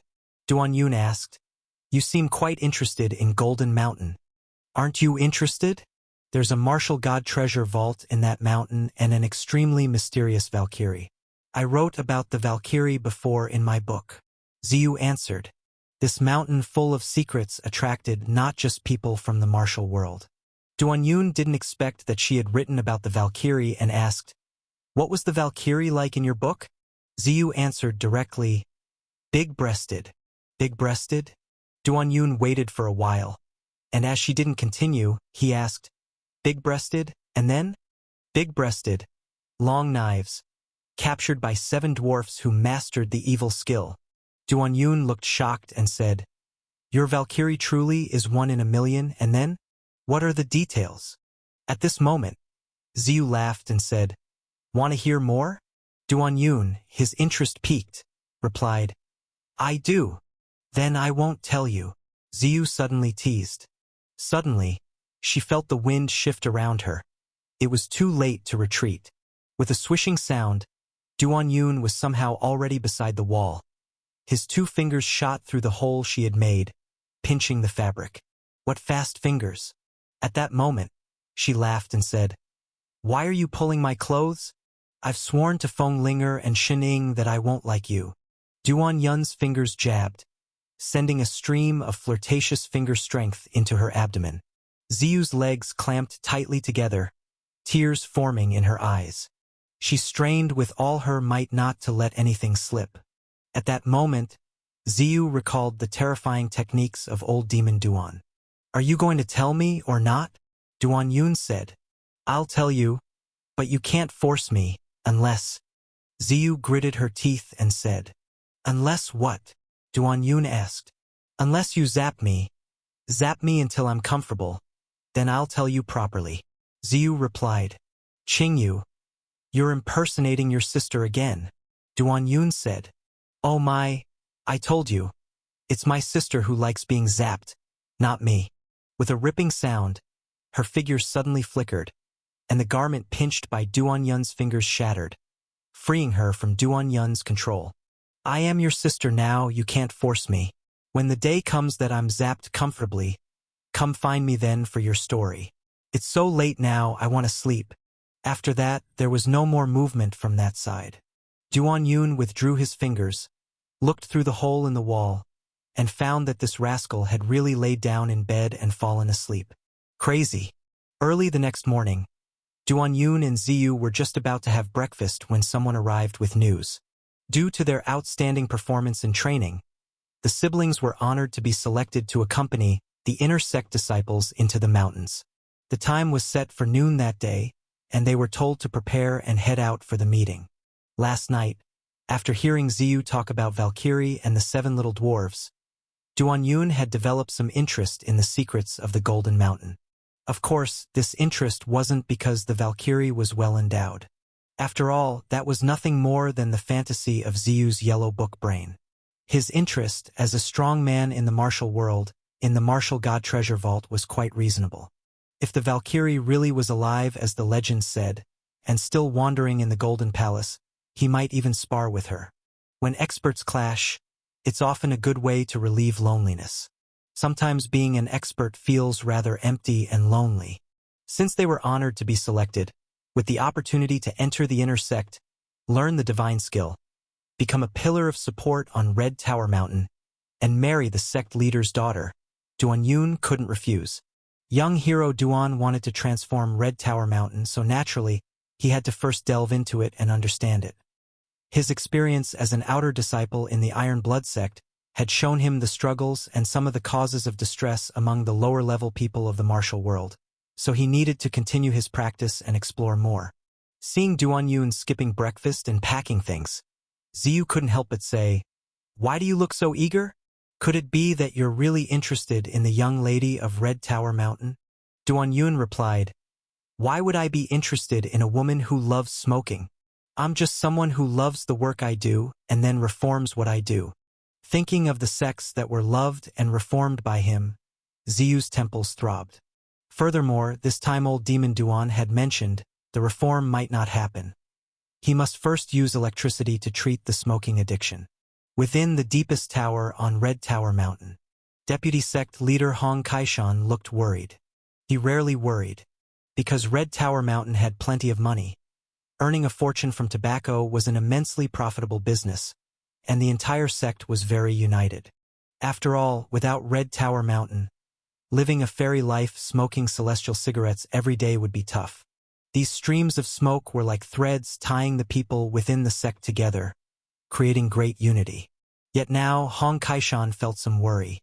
In fact, in the entire Qinghe city, Red Tower Mountain was already considered decent. Even though they were late to lay out their plans and acted relatively late, their ability to earn silver was top-notch. However, for people, the biggest fear is comparison. The Yushi sect and Red Tower Mountain were not far apart, both using tobacco as an industry. Often, they were equally matched. Due to their similarity and both scrambling for food in the same area, comparisons were inevitable. The Red Tower Mountain assumed they were no worse than Yushi, and most of the time, whether it was the tobacco or the people, it was indeed hard to distinguish who was better. But in laying out their plans in Qinghe City, Red Tower Mountain lagged behind. As the saying goes, a slow step begets further delays, and now Yushi sect had already become one of the 5 major powers in the city, with both a broader industry scale and higher prestige than Red Tower Mountain. The sect master wanted him to come to Qinghe City to help Red Tower Mountain catch up. Unfortunately, it was difficult. The 5 major powers were now entangled with each other and quite united, with rumors saying the 5 sect leaders even exchanged wives for fun, demonstrating their intimacy. It's like trying to break up a loving family of 5. Very difficult. The opium den business of Red Tower Mountain in the city had improved, but only slightly, because beyond these 2 streets, their influence would be hindered by Qingshi sect. When they tried to break through the encirclement, the other 4 major families would constrain them from the sides, making it tough. Thus, in this vast Qinghe city, what fascinated the myriad of smokers was Yushi cigarettes, not those of Red Tower Mountain. Furthermore, Yushi sect's deceitful actions showed no martial virtue, having hired many storytellers to vigorously promote Yushi cigarettes while belittling Red Tower Mountain, limiting their prowess. Now, the inner disciples of Red Tower Mountain were living quite well, but it was out of necessity. It's only with great rewards that you find men of courage, or else, who would fight for you in such circumstances? Even so, after spending a large sum of money and effort, Red Tower Mountain remained neither up nor down here. Thus Hong Kaishan had to find another path. Many of the forces coming to Qinghe City were here to earn silver, but more were here searching for the Golden Palace. You could even say making money was just a mere side business. Discovering the treasure vault divine skill was most critical. With Yushi sect having already established a foothold in advance, for them to surpass Yushi sect, they could only go further in discovering the treasure vault. As long as there was progress with the Golden Palace, who knew how many martial world talents would flock to them by then? If they could also practice the martial arts divine skill and reach a certain level, why not extinguish Yushi sect? Not only extinguishing Yushi sect, for you 5 major sects who like wife swapping, when the time comes, I'll catch all your wives and serve them all together, making you gnash your teeth. This had always been Hong Kaishan's fantasy when feeling frustrated. But now progress was really being made. Entering the mountains during summer was never a good choice, but he insisted on sending several groups of people to search for treasure. He spent so much silver, nurtured so many people, and taught so many martial skills, for moments like this. Unexpectedly, 3 disciples indeed found a way. One of them, a disciple named Zhang Yu, initially fell off a cliff unexpectedly, and got separated from fellow disciples. He stumbled upon a peach blossom forest growing along the banks of a stream, stretching hundreds of strides without any other trees in between. According to Zhang Yu, that peach blossom forest was fresh and beautiful, with blossoms falling like a celestial realm. Zhang Yu's leg was already broken at that time, and he knew that if he kept dragging it out, he would die in the mountains, so he walked into this peach blossom forest. As he put it, the Golden Mountain was full of danger, always giving off an eerie feeling, but this peach blossom forest gave off a warm sense of security. He walked into the forest until he reached the end of the peach forest. The end of the peach forest was a mountain, and on the mountain there was a small cave entrance, inside of which there seemed to be a faint light. He accidentally discovered that this cave might not be natural, as there were 3 characters carved on the rock wall beside the cave, Fairy Cave. Looking at the beauty and spiritual energy of this peach forest, it truly had a hint of being planted by a fairy. So Zhang Yu dragged his broken leg and walked into this fairy cave. At first, the cave was extremely narrow, just enough for a person to pass. After walking several dozen steps, it suddenly opened up wide. According to Zhang Yu, what appeared before him was a scene of an earthly paradise. The land there was flat and broad, with proper houses, fertile fields, beautiful ponds, and mulberry and bamboo. The pathways intersected, and the sounds of chickens and dogs could be heard. Among them, people were working back and forth, their clothing just like outsiders. The young and old were at ease and happy. In the martial world, notorious for his deeds, Zhang Yu saw this scene, especially these people who seemed not to be skilled in martial arts, and he couldn't help but have his deceptive thoughts. Because the women here were extremely beautiful, fair, and delicate, as pretty as fairies. But since he was injured, he didn't act immediately. Upon seeing an outsider like him, the villagers warmly welcomed him. Among them, there was even a beautiful female healer who treated his injuries. Zhang Yu's bones quickly realigned, and the villagers killed chicken and pigs to entertain him. In that place, Zhang Yu ate well, drank well, and was cared for by a beautiful doctor, so he recovered quickly. He thought about whether he should have his way and leave, since he had already observed for days that these people indeed didn't seem skilled in martial arts. But he still had a bit of conscience and a sense of sect honor, thinking that if he were to act, it should be with fellow disciples from the Red Tower Mountain. So he decided to leave. Before leaving, he learned from the female healer that the so-called Golden Palace was not far from there.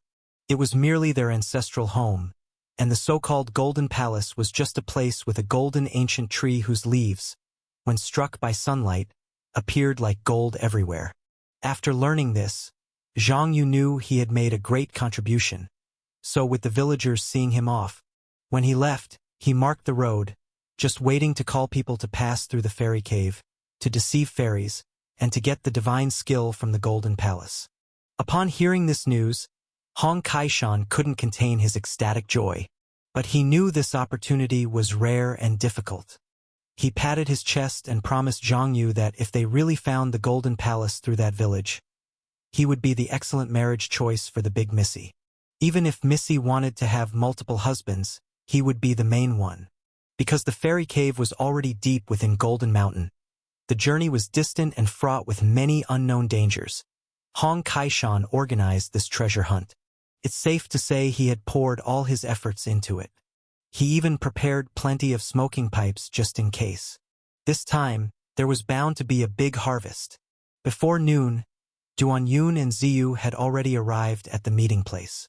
It was a small corner building in Qinghe City, where 4 Red Tower Mountain disciples were quietly drinking tea.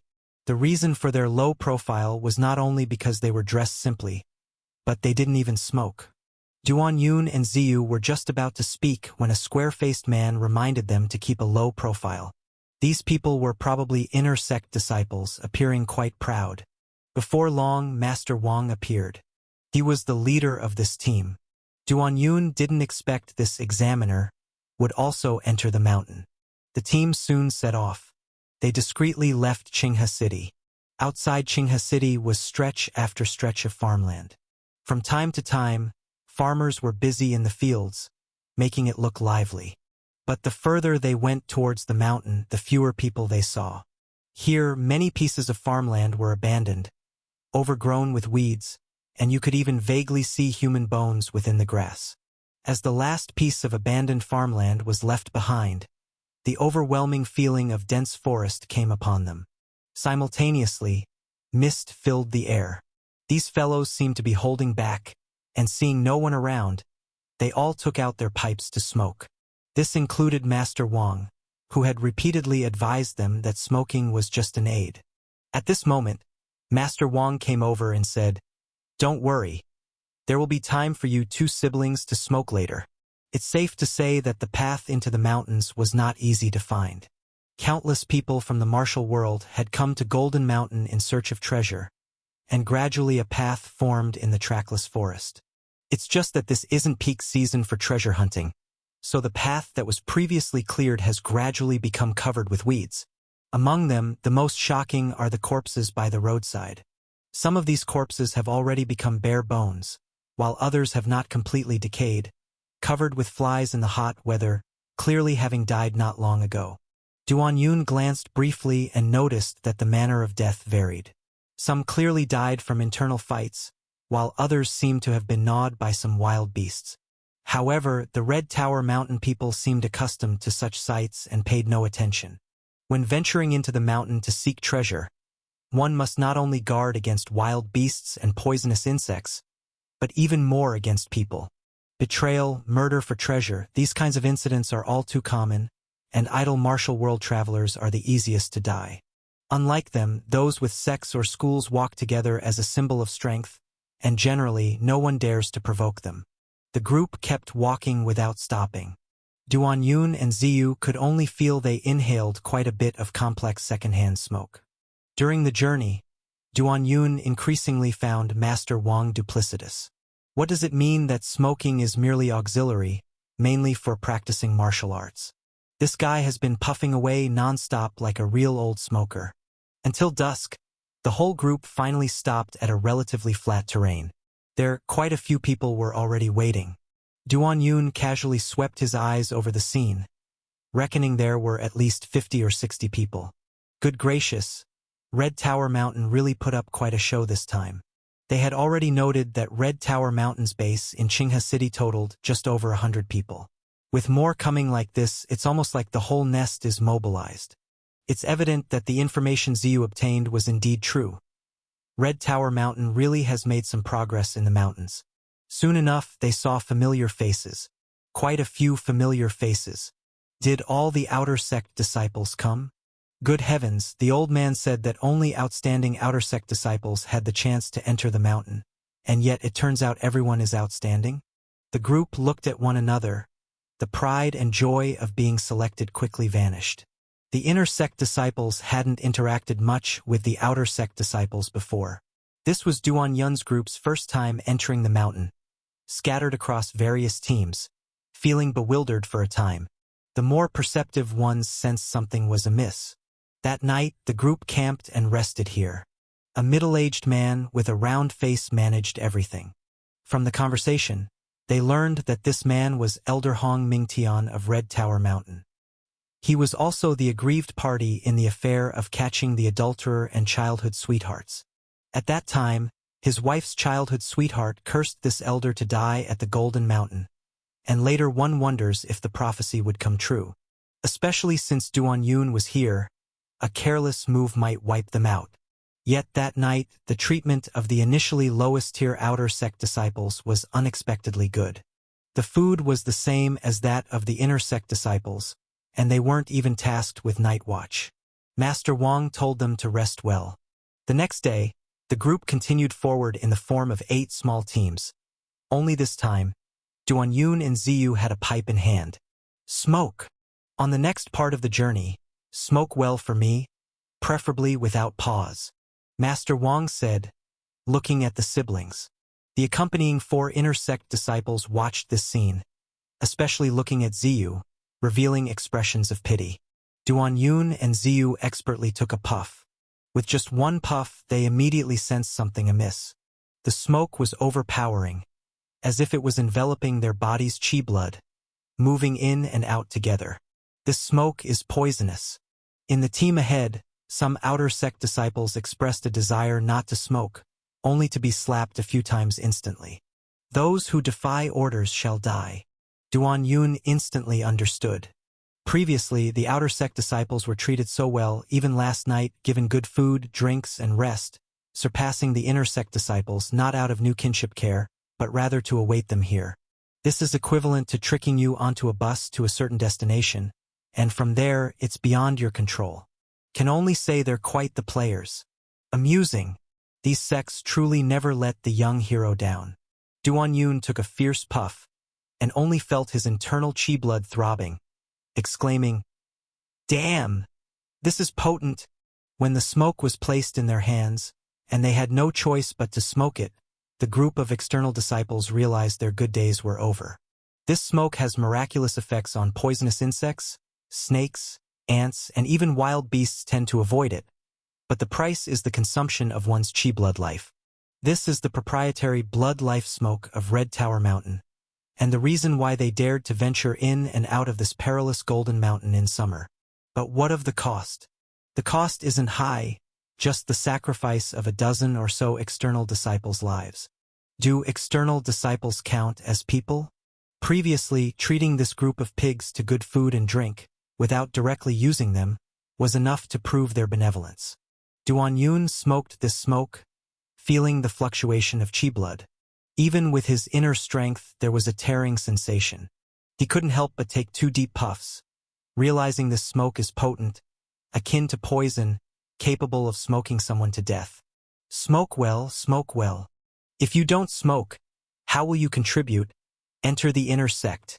At the front, the inner sect disciples of Red Tower Mountain had begun to force the external disciples, and disobedience was met with kicking, punching, and random stabbing. But Duan Yun's side had no such troubles. Those external disciples discovered something unusual. Under high pressure, they were forced to smoke the blood life smoke, but they smoked very cautiously, even trying to slack off, because what they were smoking was their life. Yet on Duan Yun's side, both Master Wang and several inner sect disciples were astounded, because Duan Yun and Ziyu were both puffing clouds of smoke, as if wishing to finish the smoke quickly. Are they mad? At this moment, Master Wang reminded, "Smoke slower." As soon as he spoke, Duan Yun and Ziyu smoked more fiercely. There are those who've seen recklessness, but not this level of recklessness. Master Wang quickly realized, thinking to himself, these 2 brothers and sisters are natural smokers. This is clearly an uncontrollable addiction. For many smokers, as long as there's smoke to inhale, even at the cost of their life, they'll accept it. This is also the main reason Red Tower Mountain is so profitable and can attract many people. But these 2 siblings had just started smoking not long ago, and their addiction was already so severe. If this isn't natural smoking talent, what is? By now, a group looking at them had grown respectful. This way of smoking blood life smoke was indeed a first-time encounter. Among them, Master Wang and 2 inner sect disciples couldn't help but feel regret. Master Wang liked men, while the other 2 disciples liked women, and Duan Yun and Ziyu happened to be good-looking individuals. Previously, the 3 of them had planned to find a chance to have some fun, but seeing the other side smoke so fiercely now, it's feared they won't have much time left. By then, it might be too late to take advantage of their corpse's warmth, missing out on the pleasures of the living. But having is better than not having, right? Seeing Duan Yun and Ziyu smoke so passionately, the group's own addiction was also piqued, and soon they began puffing clouds of smoke themselves. For a moment, Duan Yun's squad seemed to be enveloped in a haze, rich with the smell of smoke. The other squads saw this and couldn't help but shout, "Look at others! Inhale! Damn it! Inhale hard!" By this point, Duan Yun and Ziyu had noticed something was off. Walking through the woods, there were constant rustling sounds all around. The sounds seemed to approach them, then quickly retreat. Presumably, it must be the dreaded poisonous insects of Golden Mountain. Next moment, Ziyu suddenly looked in a certain direction, because she noticed a tree moving. When she looked closely, she felt a chill down her spine. It wasn't a tree moving, but rather the tree was covered with poisonous insects. The insects were densely clustered, flapping their wings, so at a glance, it seemed like the tree had many mouths breathing, making one's scalp tingle. At this moment, the expressions of Master Wang and others turned considerably grave. "Quickly go. Don't stare.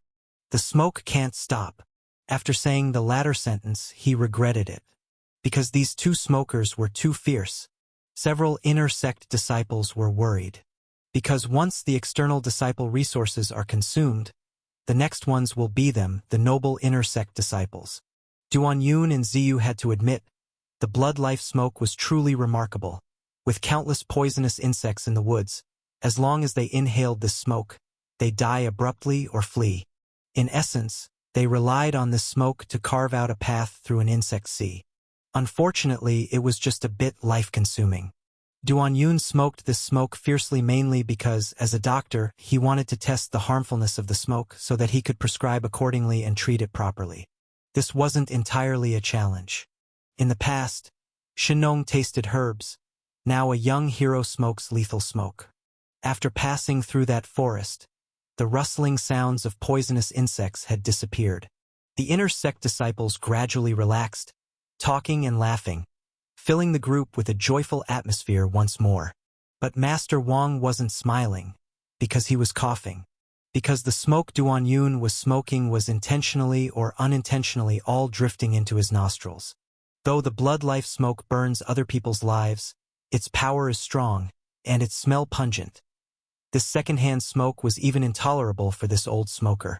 After dodging 3 positions and still getting choked by the smoke, Master Wang understood. This guy was doing it on purpose. The fellow was smoking the blood life smoke recklessly, appearing mad, but actually grudgeful inside. Targeting him to vent anger. Defying heaven, you, a mere external disciple. I only want one of your lives, yet you want to choke me. Is there no law anymore? No rules to follow? Stop smoking, Master Wang coughed. If it wasn't for needing this smoker later, he might have already laid hands on him, to kill this good-looking fellow. Duan Yun seemed oblivious, still puffing away. He sat on a rock smoking, exuding a sense of loneliness. Master Wang, seeing his words had no effect, shouted, "You, Xin Lang, come here." Duan Yun looked at the old man, nodded, and followed him to a nearby grove. The others saw this and felt Duan Yun was about to face hardship. A reckless outer sect disciple daring to offend Master Wang? The inner sect disciples knew well that Master Wang was very petty, and wouldn't hesitate to harshly deal with a mere outer sect disciple. Duan Yun followed the old man Wang to the foot of a tree. There was no one else around by then. Old man Wang coughed and said, "Do you have a grudge against me? Find me annoying?" Duan Yun nodded. "Yeah, I find you very annoying." Old man Wang was taken aback. Such directness was entirely unexpected for him. He had imagined that his opponent would crumble and beg for mercy under his intimidation, and he would casually let up, since this smoke fiend had some use. Who would have thought the opponent would directly resist, not seeing him as a threat? Absolutely outrageous. I'll give you a good lesson today. Suddenly, Master Wang's depraved nature flared, and he raised his hand to strike Duan Yun. But with an ugh! He was already on his knees, urine pooling around, smashing a nearby wildflower. It was a result of a finger suddenly pressing on his abdomen, and then a horrid sensation flooded from his head to his groin, unstoppable like a broken dam. Master Wang wanted to scream, but then the finger twitched with more force, and he felt he would be swept away by his urine, eyes rolling back. "You've got quite the smoking addiction. Let's start with you." In this horrifying impact, Master Wang heard these words. The voice was still young and pleasant, even sounding easy to bully, but at that moment it was terrifying.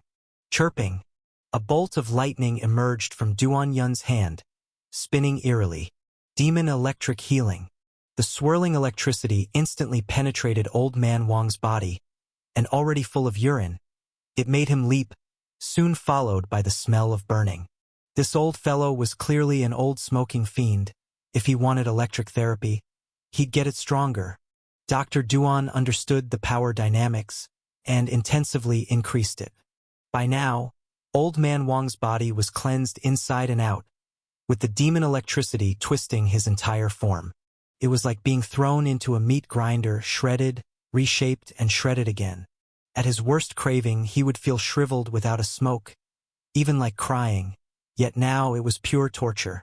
Even being dismembered wouldn't be this wretched. Old Man Wang cried tears, snot filled his mouth, and the demon electricity sparked more smoke. Seeing Master Wang about to pass out, Duan Yun increased the intensity. If he faints, just shock him awake. This old smoke fiend was worthy of one electric therapy. Really, Old Man Wang hoped to faint. Only by passing out could he escape the pain. He looked like he couldn't take it, about to pass out. Successfully fainted. But the next moment, he revived. Why was he conscious again? Master Wang felt the sky was collapsing, suffering's weight bending his spirit. What kind of demon was this guy? Old man Wang was in such agony he couldn't even think. Seeing he was in such pain, almost exploding in feces, Duan Yun, fearing the stink, let go. Old man Wang collapsed, twitching, looking soulless. This was Duan Yun's first electric therapy test, and it seemed effective, though further intensity was required for the future. He kicked Old Man Wang and said, "Stop playing dead, or I'll zap you again." Though it wasn't acting, Old Man Wang was truly zapped beyond his limits. Hearing this, he struggled painfully up, kneeling. "Brother, big brother, immortal, please spare me." Immediately, Duan Yun's words carried more weight than King Yen. Old Man Wang, despite aging, always felt youthful vigor not losing to the young. Yet this moment felt like weathered bones beyond endurance. Duan Yun asked, "What did you all find in the mountain?" Old Man Wang honestly replied, "Some disciples discovered something a few days ago, but higher-ups worried about spies leaking info, so only Elder Hong might know." "You don't know?" Duan Yun asked confusedly. "Immortal, I truly don't know," Old Man Wang replied fearfully. "Or are you lying to me? You've been quite the deceiver before," Duan Yun said. Indeed, before this old man had claimed smoking was just a supplement, praising Red Tower Mountain, boasting about the intersex benefits. It was all a scam, making fools out of people for smoking and sacrificing.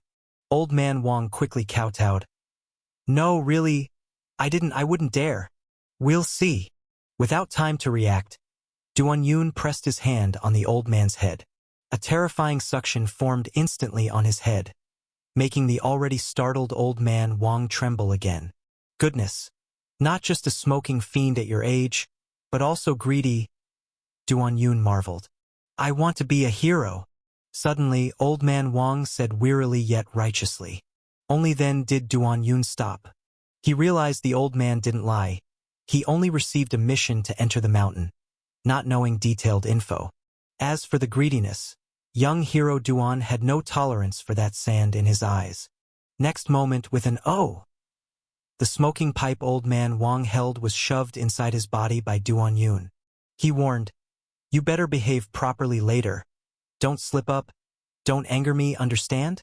Old Man Wang, with a pipe stuck in his backside, dared not defy. "Immortal father, I'll perform well." This time, the private conversation between Duan Yun and Old Man Wang wasn't long, thanks to the young hero's efficiency. From making him lose control, electric therapy, absorption star skills, all in one go, perfectly seamless. Old Man Wang undoubtedly afraid, in anguish. But this demon said to perform well. So when he returned, even with severe mental and physical trauma, he had to act normal. The pants have been changed, but the pain in the buttocks and body after being electrocuted has not yet recovered.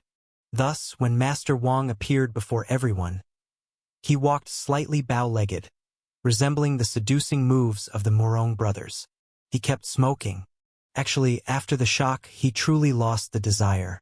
But Duan Yun required him to act normal, so he kept puffing. The kicker was that with the pipe traversing inside him, smoking brought an odd taste, possibly psychological. But for survival, Old Man Wang gritted his teeth. Because the living Yama was watching. From the moment he lost control of his urine, Old Man Wang recognized the horror before him. Though an elder at Red Tower Mountain, his talents average, still a notable uncle in the inner sect. Yet just now he had no room to resist. In front of him, weaker than a bedridden male patient he seduced. No, even weaker. If the opponent wished him dead, it would be like slaughtering a chicken. Why would such a great master come to Red Tower Mountain? His initial thought was a spy from another faction, but what kind of spy could possess such skills? Suddenly, Old Man Wang recalled something. When being dealt with before, something was mentioned. What was it? "I want to be a hero." With that phrase emerging in his mind, Old Man Wang couldn't help but shiver. For he thought of someone, a person of utmost terror.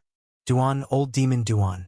Thinking of the 3 words Old Demon Duan, Old Man Wang trembled in his heart. This demon who likes to play the young hero has committed crimes that are unspeakable, and his methods for dealing with people instill fear. Fallen, urinary incontinence, crazy electricity. Some terrifying words popped up in Old Man Wang's head. And he's already woo-woo. At his age, truly unlucky times, yet he must endure such great suffering. Old Man Wang was momentarily in a daze. He couldn't help but think of the strange events happening in Qinghe City during this time. First, all the real men of the Iron Blood sect turned into doctors who have menstrual periods overnight, and would occasionally forcibly arrest people to heal them with menstrual blood, said to be very effective and supposedly tasty. Second, the lackeys of the 5 major forces, the Grey Eagle Gang, monopolized the building business, making money and being overpowering, but then were annihilated overnight, with the absurd reason given that the perpetrator found their pricing unreasonable. Such things are scary tales anywhere. Could even be said to be eerie. Extremely eerie. Could all this be the work of Old Demon Duan? On thinking, it's quite possible. This would completely explain everything. It's all the malice created by Old Demon Duan. At that moment, Old Man Wang felt as if he had fallen into an ice cellar. Now, their Red Tower Mountain has been targeted by the terrifying Old Demon Duan. Can they still survive? If they can survive, what kind of transformation will they undergo? Men with menstrual periods? The shadow of fear completely enveloped Old Man Wang. Just now, Old Demon Duan had inflicted one on him, which was already the greatest pain of his life, and then going further. I'm going to die. Afraid even death wouldn't be peaceful. But Old Man Wang didn't give up, because he vaguely remembered the storyteller mentioning Old Demon's survival guidance, which is that if the old demon likes playing a young hero, you should regard him as such to survive. Now the young hero wants him not to reveal it, he mustn't reveal it. After the team rested for a while, they continued forward. Old Man Wang tried hard to appear normal, but still a fellow inner sect disciple sensed something was off. And that is, Master Wang seemed to have a better attitude towards this foolish outer sect disciple. No, it seems not just better, there's a constant illusion that the outer sect disciple has become Master Wang. He thought it was impossible, thus deemed it an illusion. Only Old Man Wang knew this was no illusion. He became this way just because it's the young hero's task. It was clear that Red Tower Mountain is heading deep into the mountains this time. Arriving here, there were no signs of people around. By this time, as wild grass grew lush, nearly half a person's height, nearly everyone carried a wooden stick for driving away snakes. Blood life smoke can drive away venomous insects and snakes, but inevitably some react slowly. If someone steps on a snake and gets bitten, it's not worth it. Walking on the road, Duan Yun could already discern the differing abilities among these inner sect disciples. Those skilled in martial arts walked with lighter steps and appeared somewhat relaxed. Because these disciples believed even upon encountering venomous snakes, they could handle them easily. Those lacking skills were cautious, wishing outer sect disciples would smoke blood life smoke even more vigorously. Suddenly, chaos broke out ahead. An outer sect disciple smoking blood life smoke failed to take a breath and collapsed to the ground. "Hey! Don't pretend to be dead. Get up and smoke for me." An inner sect disciple kicked the fallen outer sect disciple and yelled, "This smoke is life-threatening, pretending to be dead to stop smoking. Does he want me to smoke?" After kicking repeatedly, there was still no response from him. Without hesitation, the inner sect disciple drew a dagger to test with a stab. After all, he'd encountered some pretending to be dead before. A stab could get them up. People around didn't react to this as strange at all. With a click, the dagger went into the fallen outer sect disciple's arm. Yet the person still didn't move. Did something really happen? Master Wang rushed over and asked, "What's the matter?" "He's pretending to be dead," the inner sect disciple cursed. "Not moving even after a stab? Can that be called pretending to be dead?" Master Wang retorted. At this time, Duan Yun said, "Let me take a look. They're about to die. You're going to look at them?" The inner sect disciple scolded. "I'm a doctor. I can cure ailments." Duan Yun reminded, "You're an outer sect disciple who told you to." Let him look. Master Wang interrupted sternly. This old demon, no, the young hero. The young hero wants to treat someone who dares defy. Defying means opposing him. Wang Dihua. To survive, old demon must be regarded as a great hero. To muddle through, you must deceive yourself too. Indeed, as the young hero's informant, he has the obligation to sweep away all obstacles for the young hero.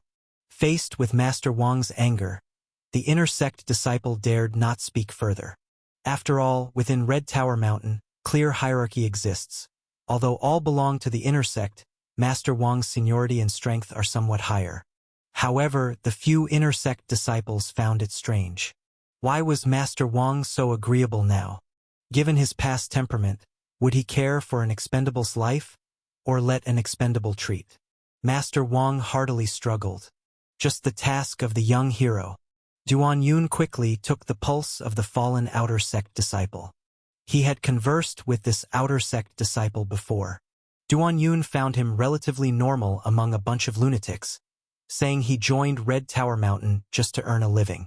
Previously, he was a dock laborer, but then a horde of martial artists came to snatch the work. Those refining body martial artists were mad, able to carry tens of thousands of pounds of goods a day. He simply couldn't compete, thus was forced into unemployment. Thinking about how he could dive deep, few at the dock could compare to him.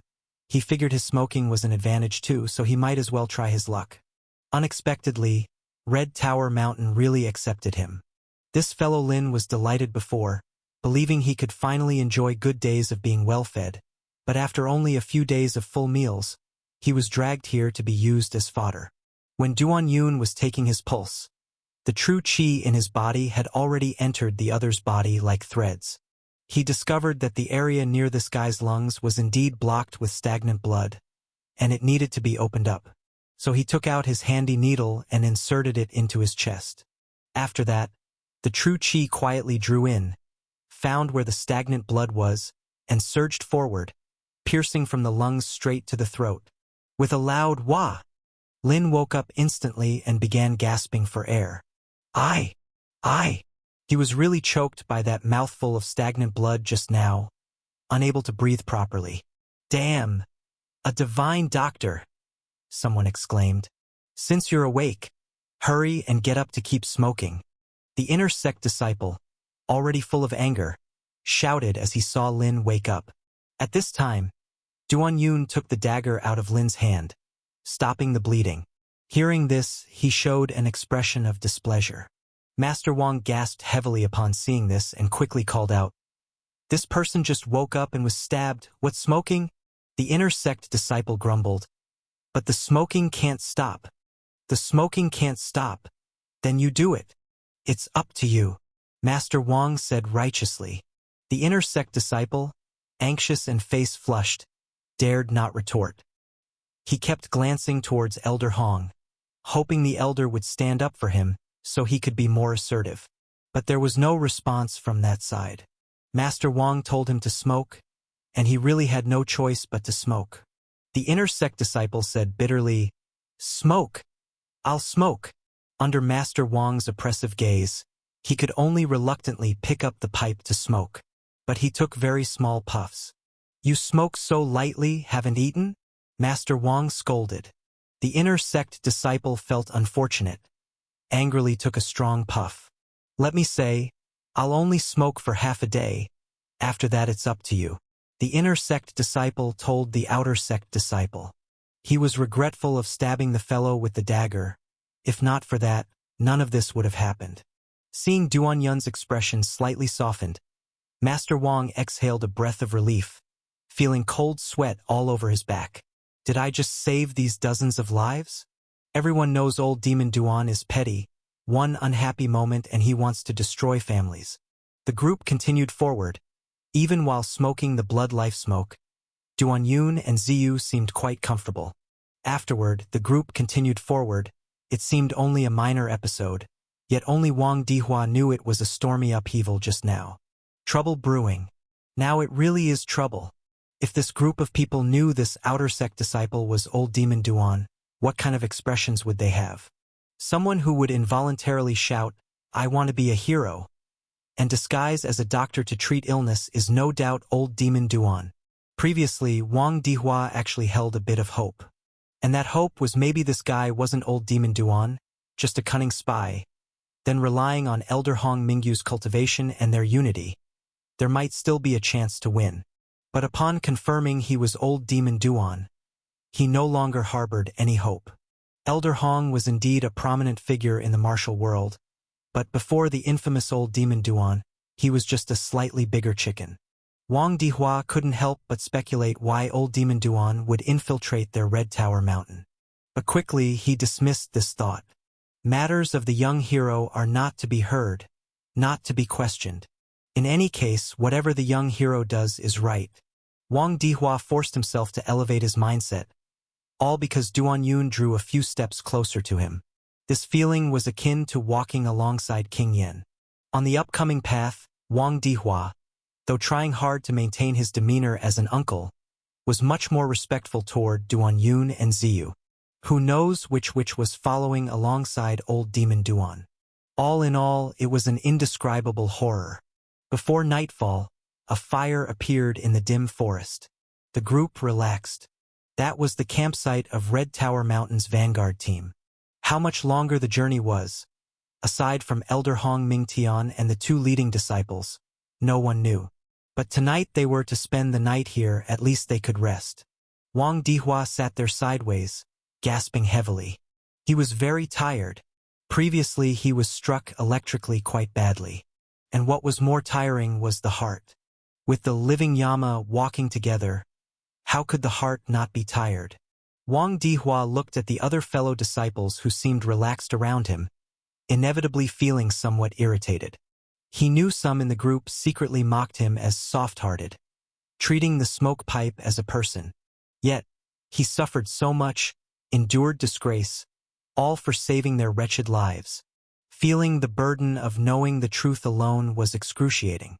It's like they were a flock of sheep, and only he realized the two wolves disguised in sheep's clothing, and only he was spinning around them while the other sheep were happily oblivious.